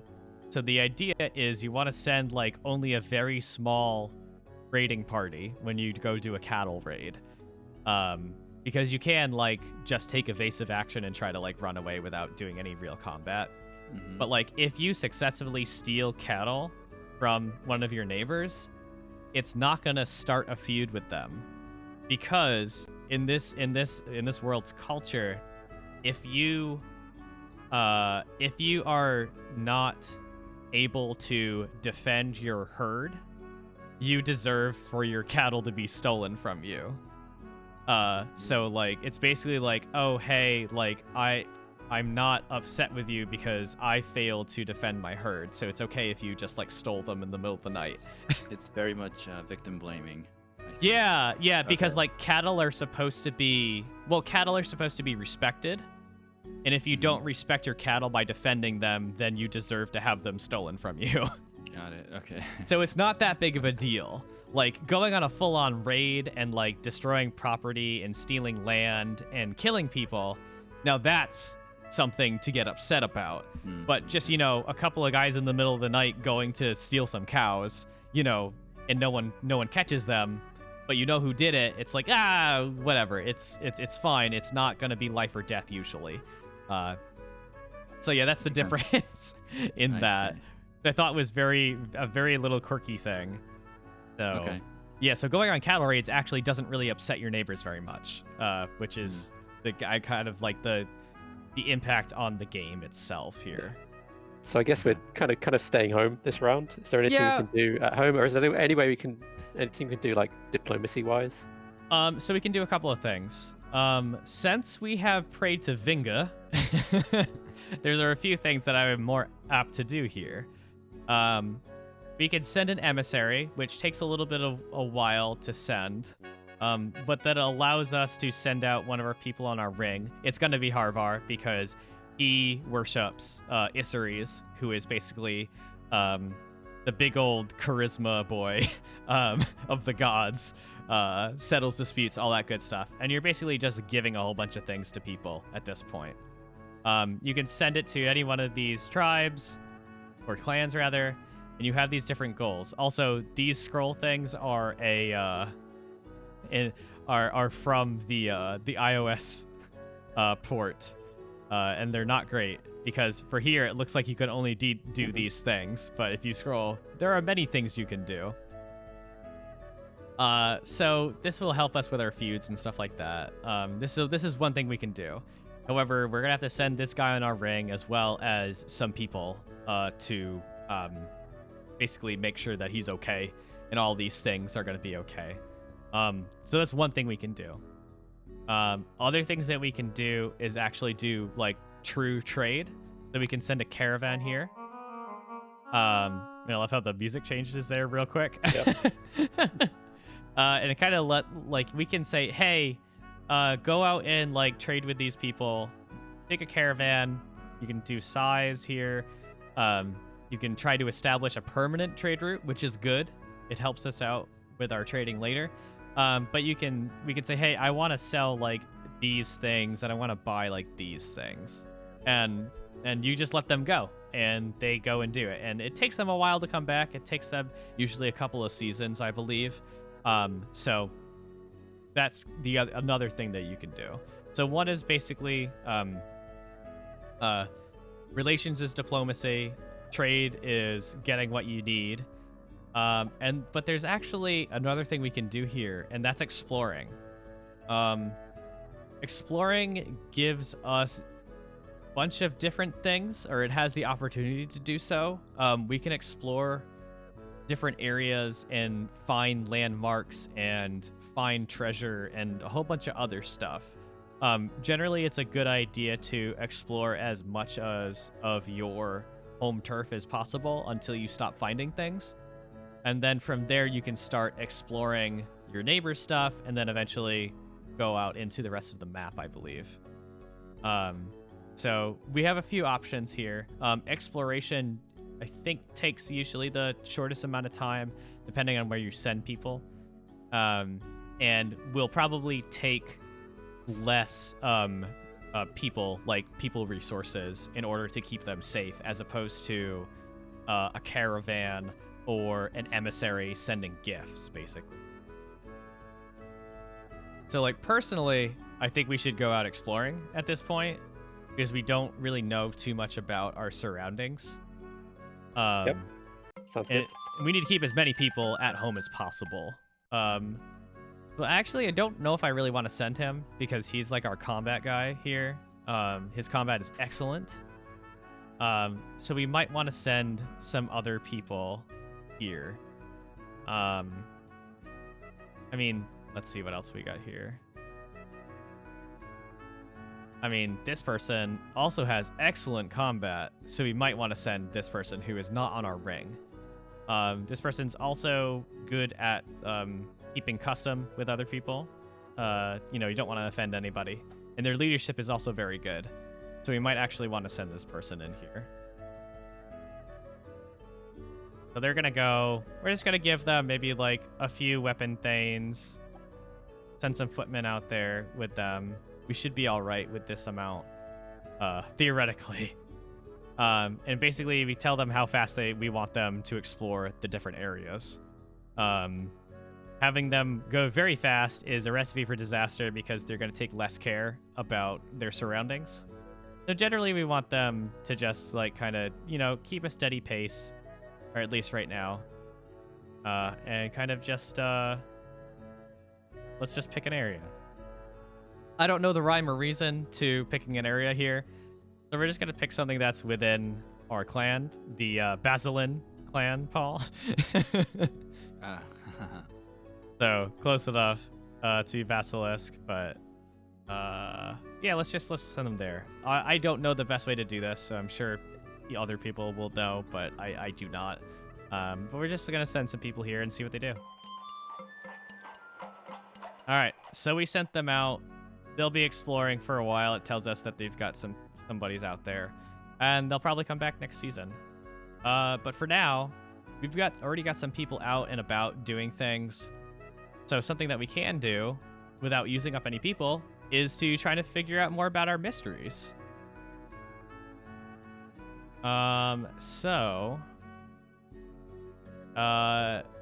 you don't know too much about these gods and goddesses, but if you go into the Discord channel, I posted a bunch of crap. I saw them, okay. And if you want to check out the gods real quick, you'll have a better idea of who all these people are, but we can go through some of these real quick. Barntar is for farming. Talana is about healing. Elmal is sun. So he's got a bunch of random things for the most part. Ronalda is the Earth Queen, who is our main goddess here. When we started the game, we had lots of different options for like starting bonuses and different decisions that help us do things. But all we of them chose completely Ernalda. opaque, and with basically no information about what the mechanical effects were. It's all Yeah, very pretty much. thematic, right? Like deciding the legend of your clan and so on. Yeah, Nycteris, I also don't know what I'm doing at all. So, I have played this game a few times, but not to so much success, but I did a little bit of research before starting this up today. So, I think I have a little bit more idea about the lore. I don't know how much that helps me with the gameplay, but I like think to it think will. it does. Like a lot of this seems to be tied in. Yep. Yeah, with things they describe in the lore. But going through some of these, Ermal is our trickster god, who is basically I described as that one person in your crew that you go out with that you're not sure why you always bring them out because they always get into trouble. But you have them around anyway because they make things interesting. That's basically this god. They help out with a lot of whatchamacallit, hero quest kind of stuff. They just basically give us luck. But sometimes having a person who worships Ermal on your ring, who is like your trusted advisors, sometimes they will just make trouble with other clans. So it's interesting. Going down the rest of these real quick. Humacht is war. Isseries is trade, basically, conversation and travel and all that good stuff. Lancor is knowledge. Malia is bad. We do not want to sacrifice to this person ever. Pretty much. I don't know why they give you the option for this, but they do. Marangor is Ronaldo's sister. She does very specific things and is a minor god. Odela is hunting.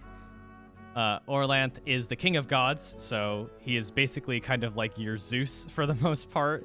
Very powerful. Generally, people listen to him. All around pretty powerful. Uralda is cow mother. Makes your cows better, takes care of your cows. Urox is also the more violent version of Ermal, essentially.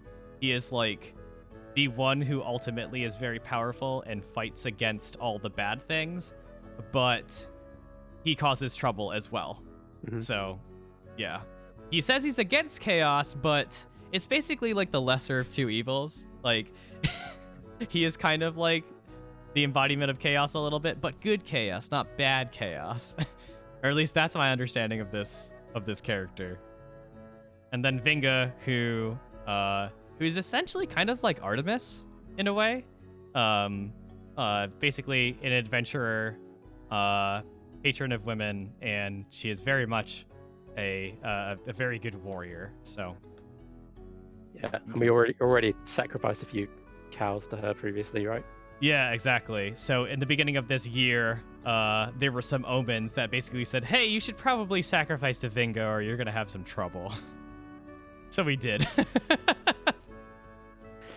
But since we're kind of starting off like from scratch here, Paul, do any of these gods seem like gods that you want to sacrifice to? Finger bus, oh dear. We're not doing Malia. I'd say no. gonna run this into the ground. I don't know what. So there are some good choices. Generally, Orlanth, who is like the king of the gods, is a good one to know more about, as he is involved with a lot of different hero quests. He's just generally important, and so he's related to a lot of these things. Other people who are very important, Ernalda, who is Orlanth's wife, who is the Earth Queen as well. She's involved with a lot of stuff, so knowing more about her is really good. And I believe Chalana, we started off with a shrine to her because we thought that was important, because she's all about like healing and all that good stuff. Like those are some really good people. And of course Vinga as well. We could always learn more about Vinga because she helps us out when we send anyone out to do anything, basically. You basically make sure that nothing bad happens to our explorers. So there's a lot of different good options here. So do we continue riding the finger bus? Yeah. Or, Let's do it. I want a party, so we're going to sacrifice to Vinga. We've already got this as like a passive, basically, since we have a shrine to Vinga. So we're gonna want to learn about new mysteries. So Paul, since you kind of just joined the stream at like the tail end here, a very important thing is our ring, and these are our advisors. They all have distinct personalities, and they all worship different gods. So since they are kind of like the embodiment of those gods on your basically your collection of advisors, they're gonna tell you different things to do. So for example here, Fantarl, said, well, they're all gonna tell us the same thing because generally we already have this buff active, the Pathfinder buff. So they're all generally gonna tell us to do mysteries. So I'm actually gonna want to make us go into the next season so you can kind of see like what else is happening in this game, essentially. Yeah. So, yeah. But generally, they're gonna tell us Yeah. to do different things. Speaking of Fantal, Paul missed the dramatic incident of his daughter getting kidnapped and us hiring a bunch of mercenaries to go. Oh, yeah. So Fantarl here, unfortunately, we had not a quick time event. We had a random event and random encounter where his daughter actually got kidnapped. So when it was time to for him to give advice about what to do about that, he was inconsolable and didn't really help, which I thought was very interesting, as opposed to just like him being very level-headed about it. But yeah, so we hired a bunch of mercenaries from a friendly clan to go get his daughter back, and did very, very well. I mean, we spent like 50 cows doing it, which was a lot. Yeah. But we got there. So I think since we're kind of cutting into our cows here, we're probably going to want to go with goods this time, I think. I don't know the exchange rate between cows and goods, but I super want to learn some more mysteries here. So let's give a whole bunch of goods, sacrifice these goods, apparently just like destroy a bunch of really good pottery, I think is the equivalent to what this is. So let's do that. All right, cool. So we're starting to get things here. We can now do this other ritual. And actually, Jason, you've played a lot of Myst in your time. Did that sound effect sound anything like teleporting in Myst? Because when I heard that sound, that is the only thing that it reminded me of. I will play that again at some point, hopefully before the end of this. But it was just like that sound is like perfectly just like one of the. I'm like, oh, that's a Myst sound effect. All right, sweet.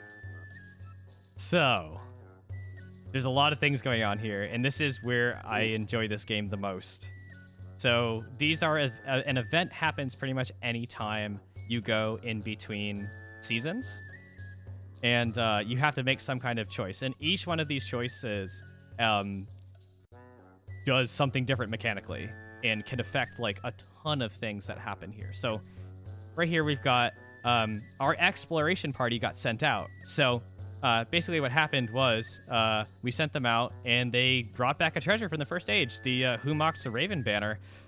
So when carried into a fight, it guarantees us victory in battle. That's pretty cool. However, when we use that, the standard bearer will be killed. So this is something that where I said like, hey, we should probably explore, is because we get cool stuff like this basically, and these artifacts can help us out a lot. Yeah, it's so cool that we have the option to just give it to another clan, right? Like yes. You just wouldn't think that would be there, but So I assume that would will actually manifest in some interesting outcome as well. It's very intricate. It may be not the outcome that you expect it to. So we've got all these options here. We can give it to a hostile group to make them happy. We can give it to another clan that we're not hostile to make them happy as well. We could keep it for ourselves, which is a decent option.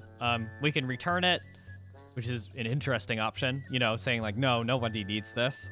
Or we can trade it to another clan and get some good money for it, basically. A bunch of cows, probably.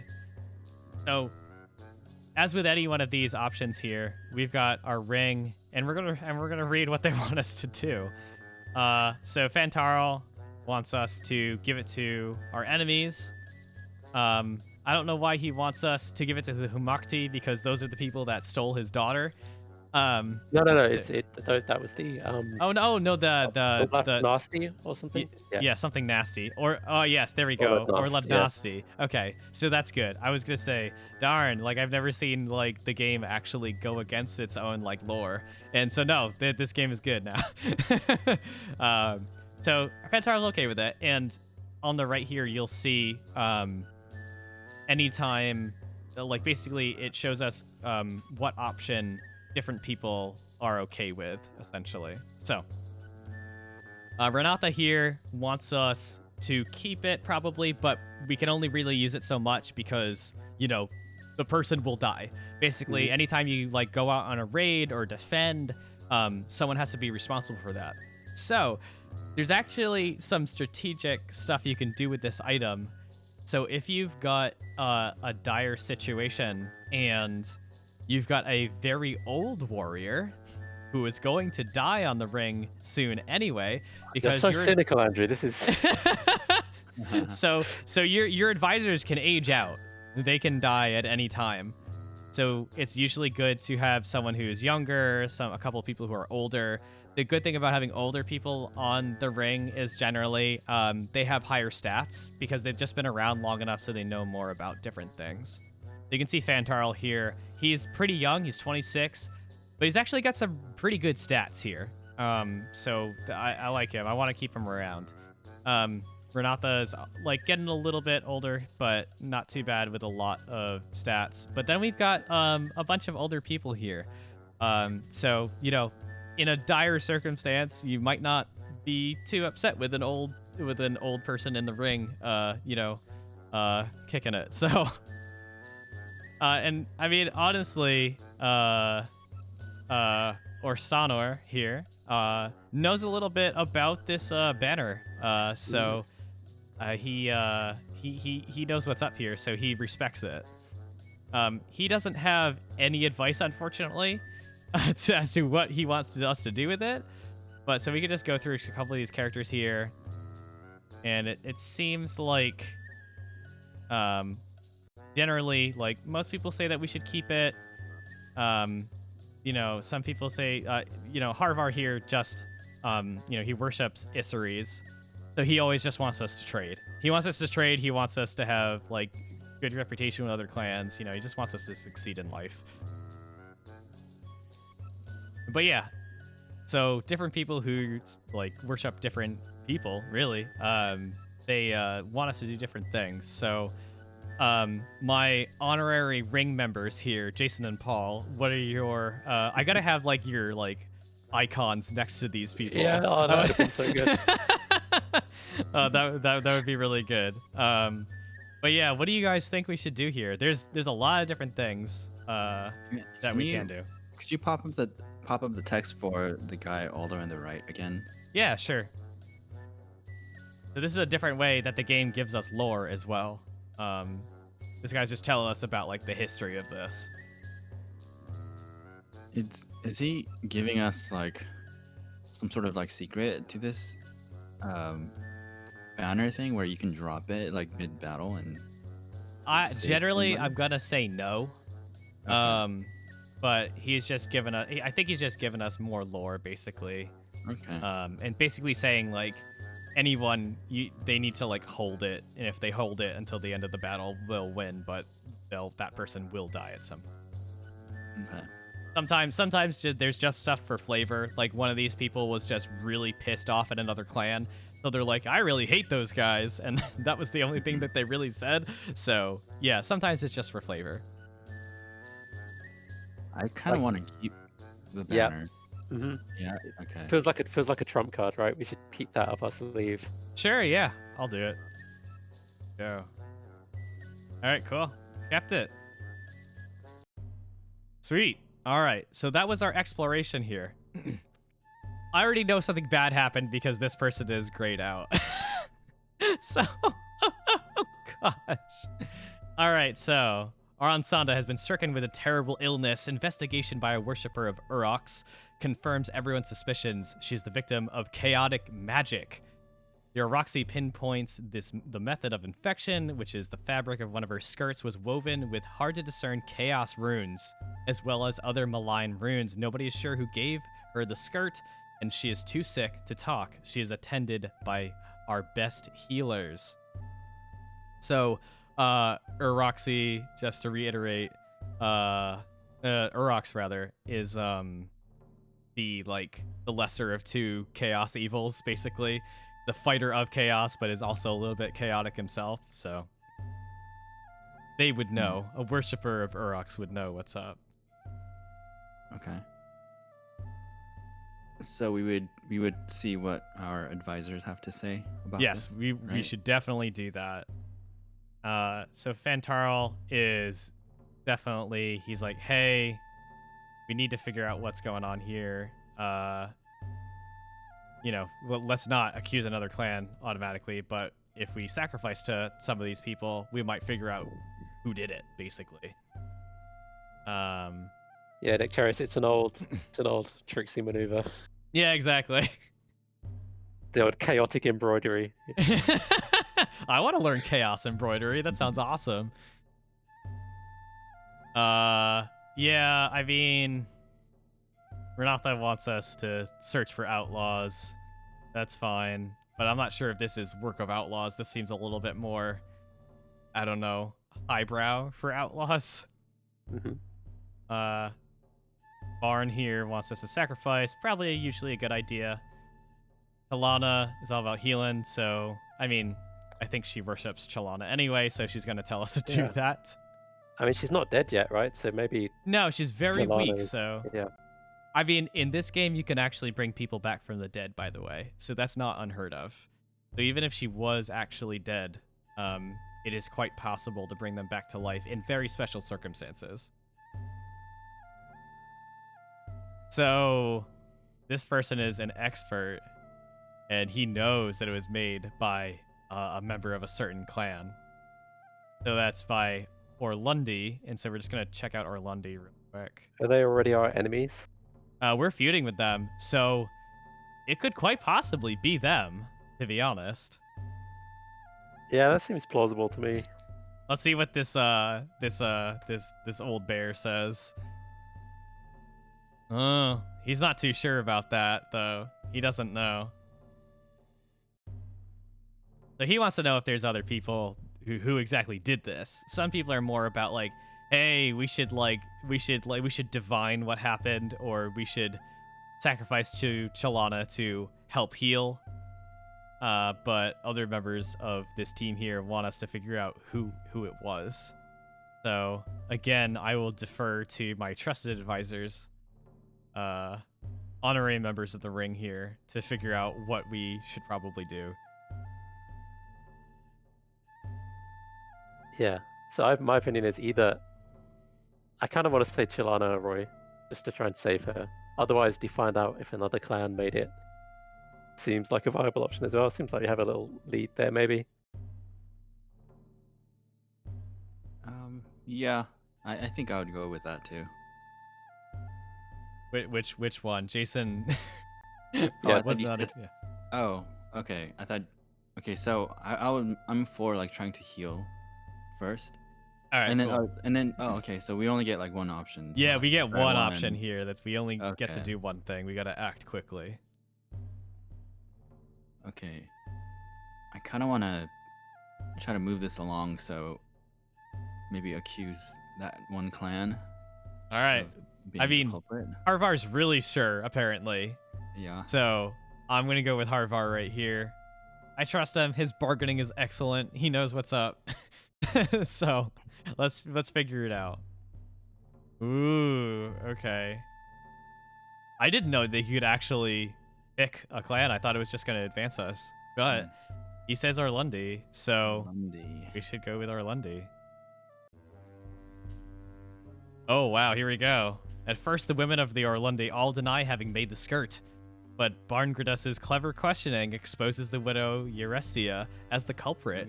The people of the Orlundi are shocked and horrified to find a minion of chaos among them.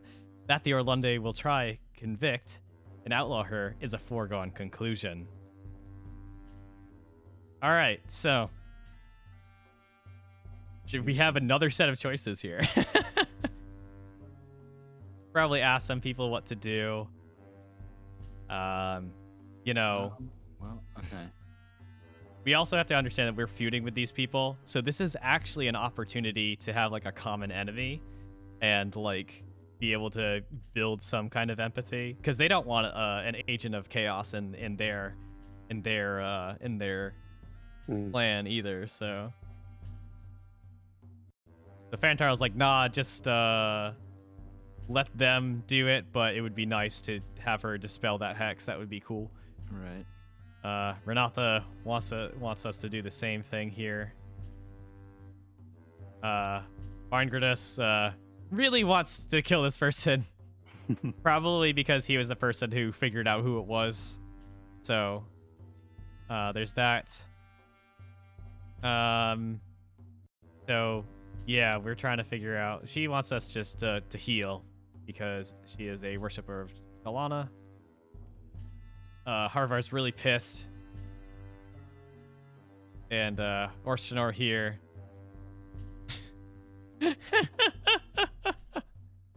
He thinks we know how to talk to him, so I mean, he is a worshiper of Humoct, so he craves that battle. So what do you guys think? Well, I think we gotta try and save our advisor, so I would go for option B. What do you think, Jason? I think somebody dropped. Did I drop out? Nope. Okay. I think That maybe was a Jason surprise dropped. Discord update. I'm not sure what happened. I would say. So I would say option B. Yeah. Jason, do you concur with yeah, absolutely. dispelling? Yep. All right, we're gonna trust this agent of chaos to dispel the hex that she applied. So, all right, condition has not improved. What? Oh, okay. All right. Then Yeah. I would say B again. Yeah, I think that's a wise choice here. Go on then. I'll let you have B. All right, well, they killed her anyway, so that's fine. And we did not interfere with how their clan is run, so that's probably for the best. All right, so she's very sick, so even though she is a member of the ring, she is not going to help us out right now. It's the dark season, so I believe pretty much we can't do much of anything here. We kind of just have to wait at this point. So it's essentially the same thing as winter. So we should actually probably reorganize the clan for now, because Aransanda is not really going to help us out because she is sick. So at any time we can actually switch people out, Paul, which is interesting. So if you need people who give you different types of advice, you can go into your clan here. We're just going to take Jaralor because I know he's going to cause trouble. Because he worships Ermal. Oh, there we go. Welcome to the team, you rogue. Trickster god. All right, we have reorganized. We have this goofy looking person here. He wants a feast, apparently. And a feast we shall have. Everyone feels reserved and resolved, but the weapon thanes are not super happy. Let's just do a feast. Why not? We've got food, we got cows, we got goods. Let's just do that. Seems like a good idea. You know what? Since we're about to end the stream, let's just do a large feast. Invite all the neighbors. Why not? Just go for it. I mean, yeah, there you go, Jaralor. Yep. I'm thinking the same thing. We don't need to listen to any of these other people. You know how to run a feast. You can't have a small feast. Like, yeah, by I know. definition, right? A reserved feast, you know? Yeah. So I'm just curious what other people say. Yep, gotta invite the neighbors. Neighbors. Ronaldo has been good. Yep, feast. Great. Neighbors. And Arsenor is not really big on the feasting. He is very much just very business oriented, so no help here, but Jaralor will help us run this feast. All right. So we're at the feast here, and we've got Ophir here, a Thane of the Paluski clan. So a Thane is basically not as high as someone on your ring, but is essentially like the merchant class, like higher. Like the merchant class is on the same rung as the weapon Thane class, or your warrior class. So higher up, definitely, but not like a leader of the clan. So a Thane of the Paluski clan asks you for a gift of luck and divine favor on behalf of his people. He does remind us that we do owe them a favor, so we should probably give something to them at this point. Yeah. So, Customary amount? How does that sound? yeah, I mean, let's see what people got. We could get a reputation for generosity. That is an option. It might make us look weak, but I don't know either. It's like it's not like we're feuding with these people, so it's not like we're bowing down to them. So this is an interesting. I don't know how to to take this comment, Renata, but you know, we'll figure it out, I guess. Okay, so Barngradis is not so much enthused about giving them the customary amount.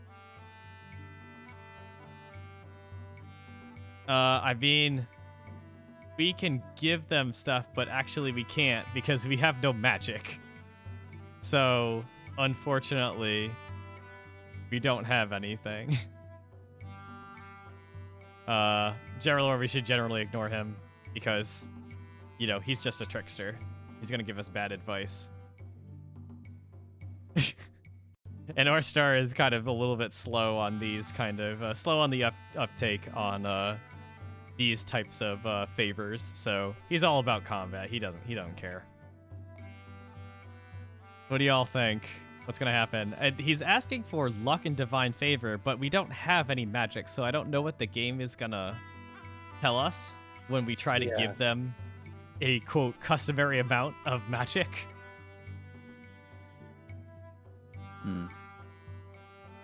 Maybe turn the table on them and offer them gifts instead. Yeah, I mean, you know, we owe them a favor, but we cannot, you know, give them anything for it. So, that's a good option. This is what we got, man. That's a strong move. All right, you know what? Let's give you some cows. Give you some goods. I think this is fine. We have a bunch of goods, so we can just give them like that stuff. That's probably fine, right? Okay. I have no idea what we should be doing. I am just, you know, moving a slider around.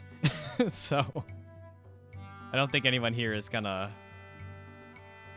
Yeah, no one's gonna give us numbers. So let's just see what happens here. Yeah, there you go.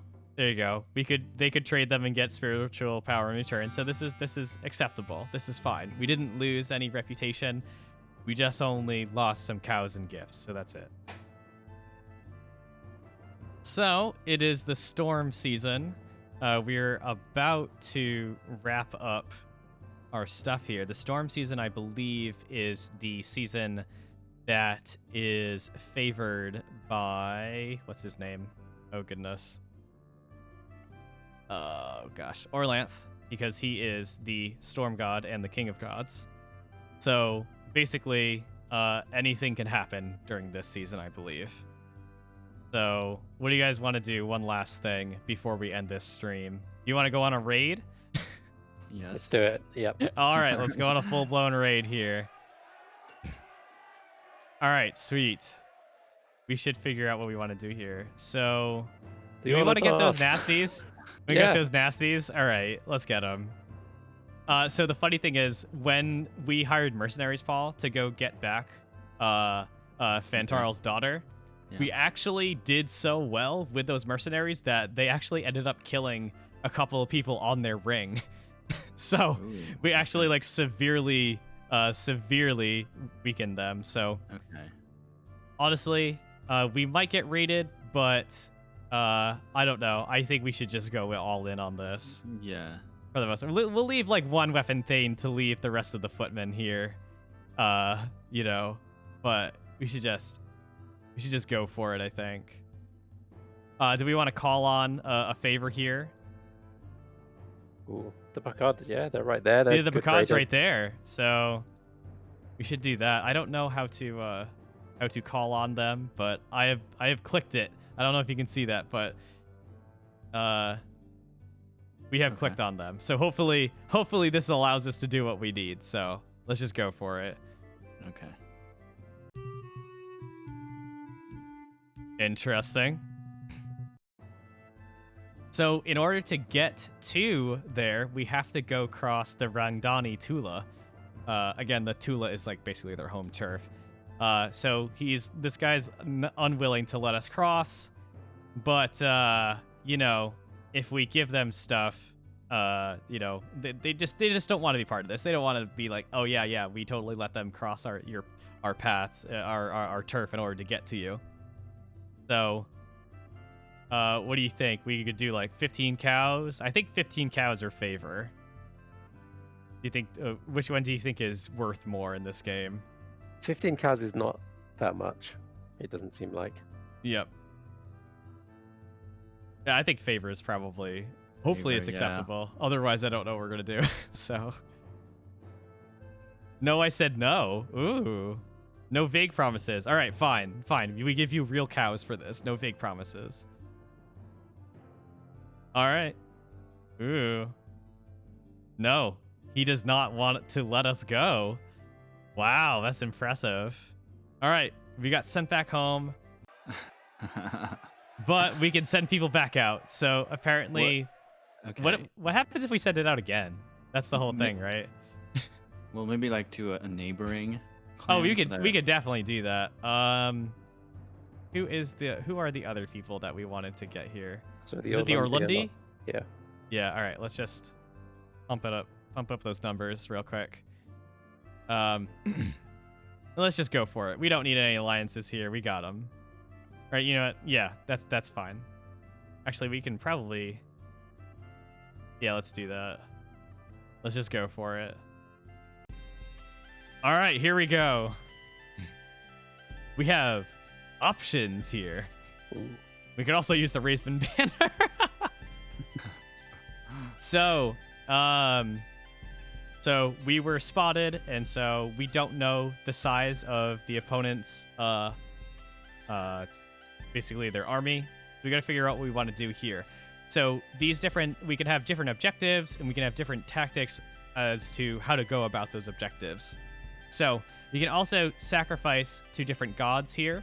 Orlanth will help us generally keep our people alive, I believe, and Humoct will just help us kill the other team. I think that's kind of like boiled down to like the most basic kind of explanation of those.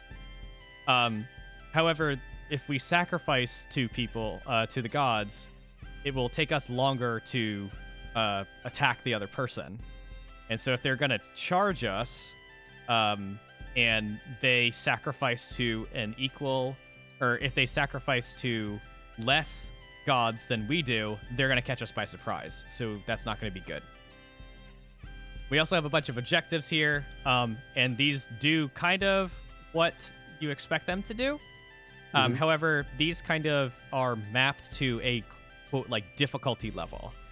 So these things will give us more or less goods to steal. They will kill more or less enemies.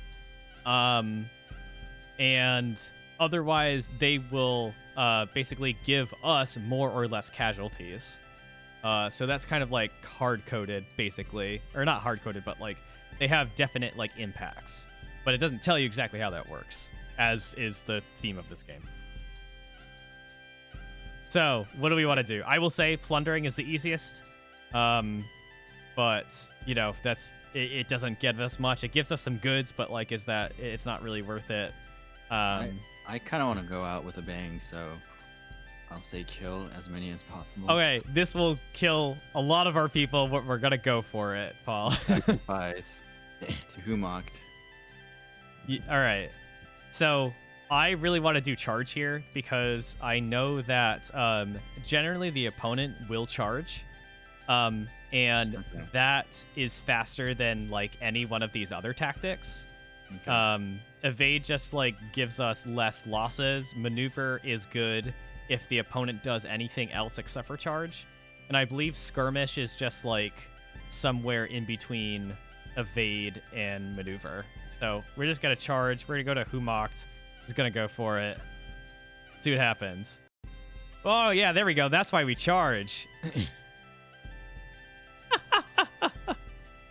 So apparently Baranthos, an arrogant Orlundi Thane, challenges Rangor to single combat. Flashes his javelins against his shield, and Rangor prepares his own javelins.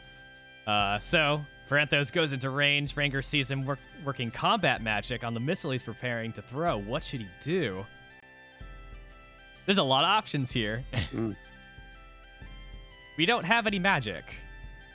So that's a problem. Yeah, so probably charge. Oh, you're gonna go hand to hand. Because they're trying to. Yeah. Go for it. Sorry. Because it sounds like they're trying to keep their distance. Yep. With their magic, so maybe if you close the distance, I don't know, they might be vulnerable. Yeah, there's a couple of those. There's like closing the distance here. There's throwing before he's ready.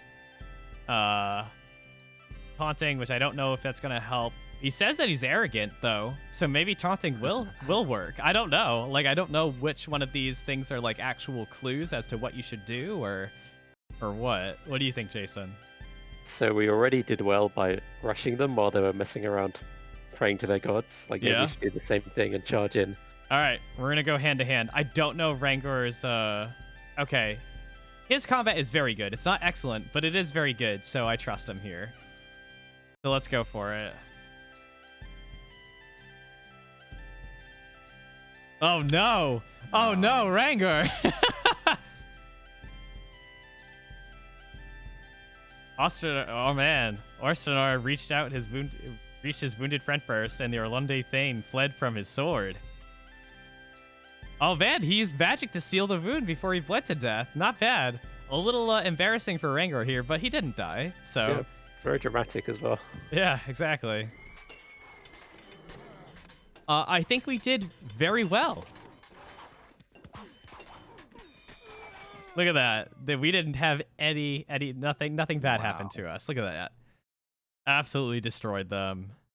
We got 21 cows, which is not a heck of a lot, but we killed a lot of people, so that's not that bad. Hooray, she recovered. All right. And we're in Sacred Time, so that brings us to the end of our first year, actually. So in that entire playthrough, we got through 1 year. In the short game, you have to survive 10 years. So in terms of like a short game, that was 1/10 of a short game. So basically, yeah. So yeah, that's the game. Oh. So we're gonna wrap up this stream here, but you know, before we wrap this up fully, yeah, what are your guys like takeaways from this? Like, what do you think? So, yeah, go ahead, Paul. I would say it's pretty cool. Like, I really haven't seen much of the game yet, but from what I have seen, yeah, there's like a management type part to it, as well as like a rich like lore. Yeah, it seems really interesting. Like, I'd be interested in checking it out sometime. Yeah, I think what struck me is you see a lot of these games where there's hints of all these sort of interconnected systems, but this must have required so much manual work in terms of like writing all of these little bits of text, and I really do get the sense that everything is connected, and it's more like loads of work and content than like being really illusory sort of intricacy. I feel like they've actually taken the time to build it in kind of for real, and that's mostly just probably pretty manual work to like just have all of these eventualities and interactions sort of mapped out. Yeah, it's just so incredibly intricate, and it's while the interface kind of brings you out of the kind of fiction, everything else in the game is so like, I don't know, it serves its content really well, and the content itself is absolutely incredible. Just, you know, the storytelling that can happen from this game, you know, procedural or not, and there's so much like, how would I say it, emergent storytelling. There are so many interesting situations you can get yourself into, and even like down to like the little like goofy stuff that your advisors can tell you to do or not do. You know, it can really add to a situation, and give it some character, even if it doesn't necessarily ultimately influence your choice or anything like that. Just like, it makes you feel like you are not alone. It makes you feel like there are actual other people helping you out with this who have their own like desire and will. And I think that's what really, you know, lets this game stand out from a lot of others that have some, you know, management style of like clans or guilds or anything like that. You know, generating these personalities and all that kind of stuff just absolutely, in my mind, makes it like head and shoulders over anything else in this kind of genre, just because of the uniqueness of this experience. Yeah, I just looking through this, I can see, you know, the influence this has clearly had, like in all sorts of genres, really. Like I remember I first heard about this, I think, in a podcast about roguelike development, where several of the guests they had on all like name drop this game. I was like, hang on, what is this? What is this thing? It sounded, the way they talked about it as well, you know, was all in these same terms of this just super intricate thing where, you know, a decision impacts another decision in a way that's, I don't know, not just like systems based, but it's, yeah, it's kind of crazy. No, I totally agree. I feel it's funny that they all name drop this game, and I think it kind of, you know, I have similar thoughts to it, where, you know how some people talk about there's bands that are not as popular as other bands, but when you ask people who started bands like who their influences are, and they constantly name drop the same people over and over again, this is the game version of equivalent of that. I think this is the game that makes people want to make a game. At least for me it is, because of the unique experience that it provides. And it really feels alive to me. So yeah, I'll put that on that list, definitely. Yeah, so I know that Robin D. Laws, like, he's someone I follow, he's listed as one of the 3 designers, and I know he's like a big writer. He's really big into like deconstructing like genre and story and sort of breaking down and analyzing that. So he's got a book called, I believe it's called Hamlet's Hit Points, which is all about story beats and like narrative beats and story structure, and sort of analyzing and dealing with that and like baking it into games and stuff. And a lot of the stuff he's done on like tabletop games is all around that model as well. There are a lot of games about modeling interpersonal things as opposed to like combat or like overt conflict kind of stuff. Okay. And I can see like, yeah, so many of those same kind of themes in here.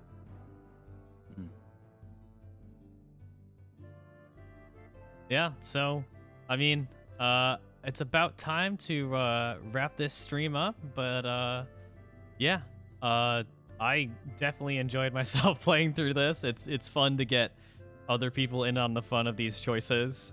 Yeah, this is definitely a really cool thing. I also want to figure out how to make my own UI and to make you guys members of the ring, just to figure that out. The funny thing is you can actually go into this game and quite easily switch out these character portraits.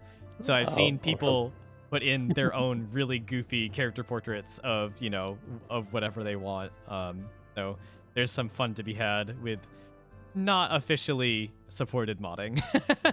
but anyway, all right, guys. Well, I had a really good time tonight. Who is up next for deciding the game? I think it's you, Andrew. Oh, it's me. All right. Yeah, technically this was my choice, even though Andrew's the only one who really knew anything about it. I was really harping on this one. So, well, I think next time we play, will it be October? Is it time for spooky stuff? It It might- Yeah, it will be. Oh, you know what? No, not. It would be like end of September. Okay, so it'll be it'll be close though. That's all that matters. Yeah. Yeah. So it'll be October Eve. So yeah, we might see a spooky game. We'll see. I'll see if there's any spooky games that have something interesting to talk about. Also, Yeah. spooky games that have something interesting to talk about that I actually own. So, which might be a challenge, but we'll go from there. Anyway, all right. Until next time, guys. We are Stray Basilisk. I think Jason, you might have the links handy here. But in case you do not know who we are making this awesome tactical kind of multiplayer, single player RPG. You can get the demo of this game from our Discord just by joining it. A bot will DM you with login information. You just download the game and check out what we got. Single player, playing against the bots, or you can actually play anybody with our fully functioning multiplayer. So, which we regularly send out updates. We're also working on the single player mode for that game, and there are some parallels here. Like, there are definitely things I'm learning from this, or things which I think we can apply. Yeah, definitely. So yeah, Jason just put in the link to our Discord and also a link to our Twitter, which is also a really awesome place to see some like sneak peeks for some content, and also to just keep up on what we're doing. So anyway, all right. Well, I think that's it for this stream. So until next time, I will see you guys later. Take care. Bye-bye, everyone. Thank you, everyone. Bye.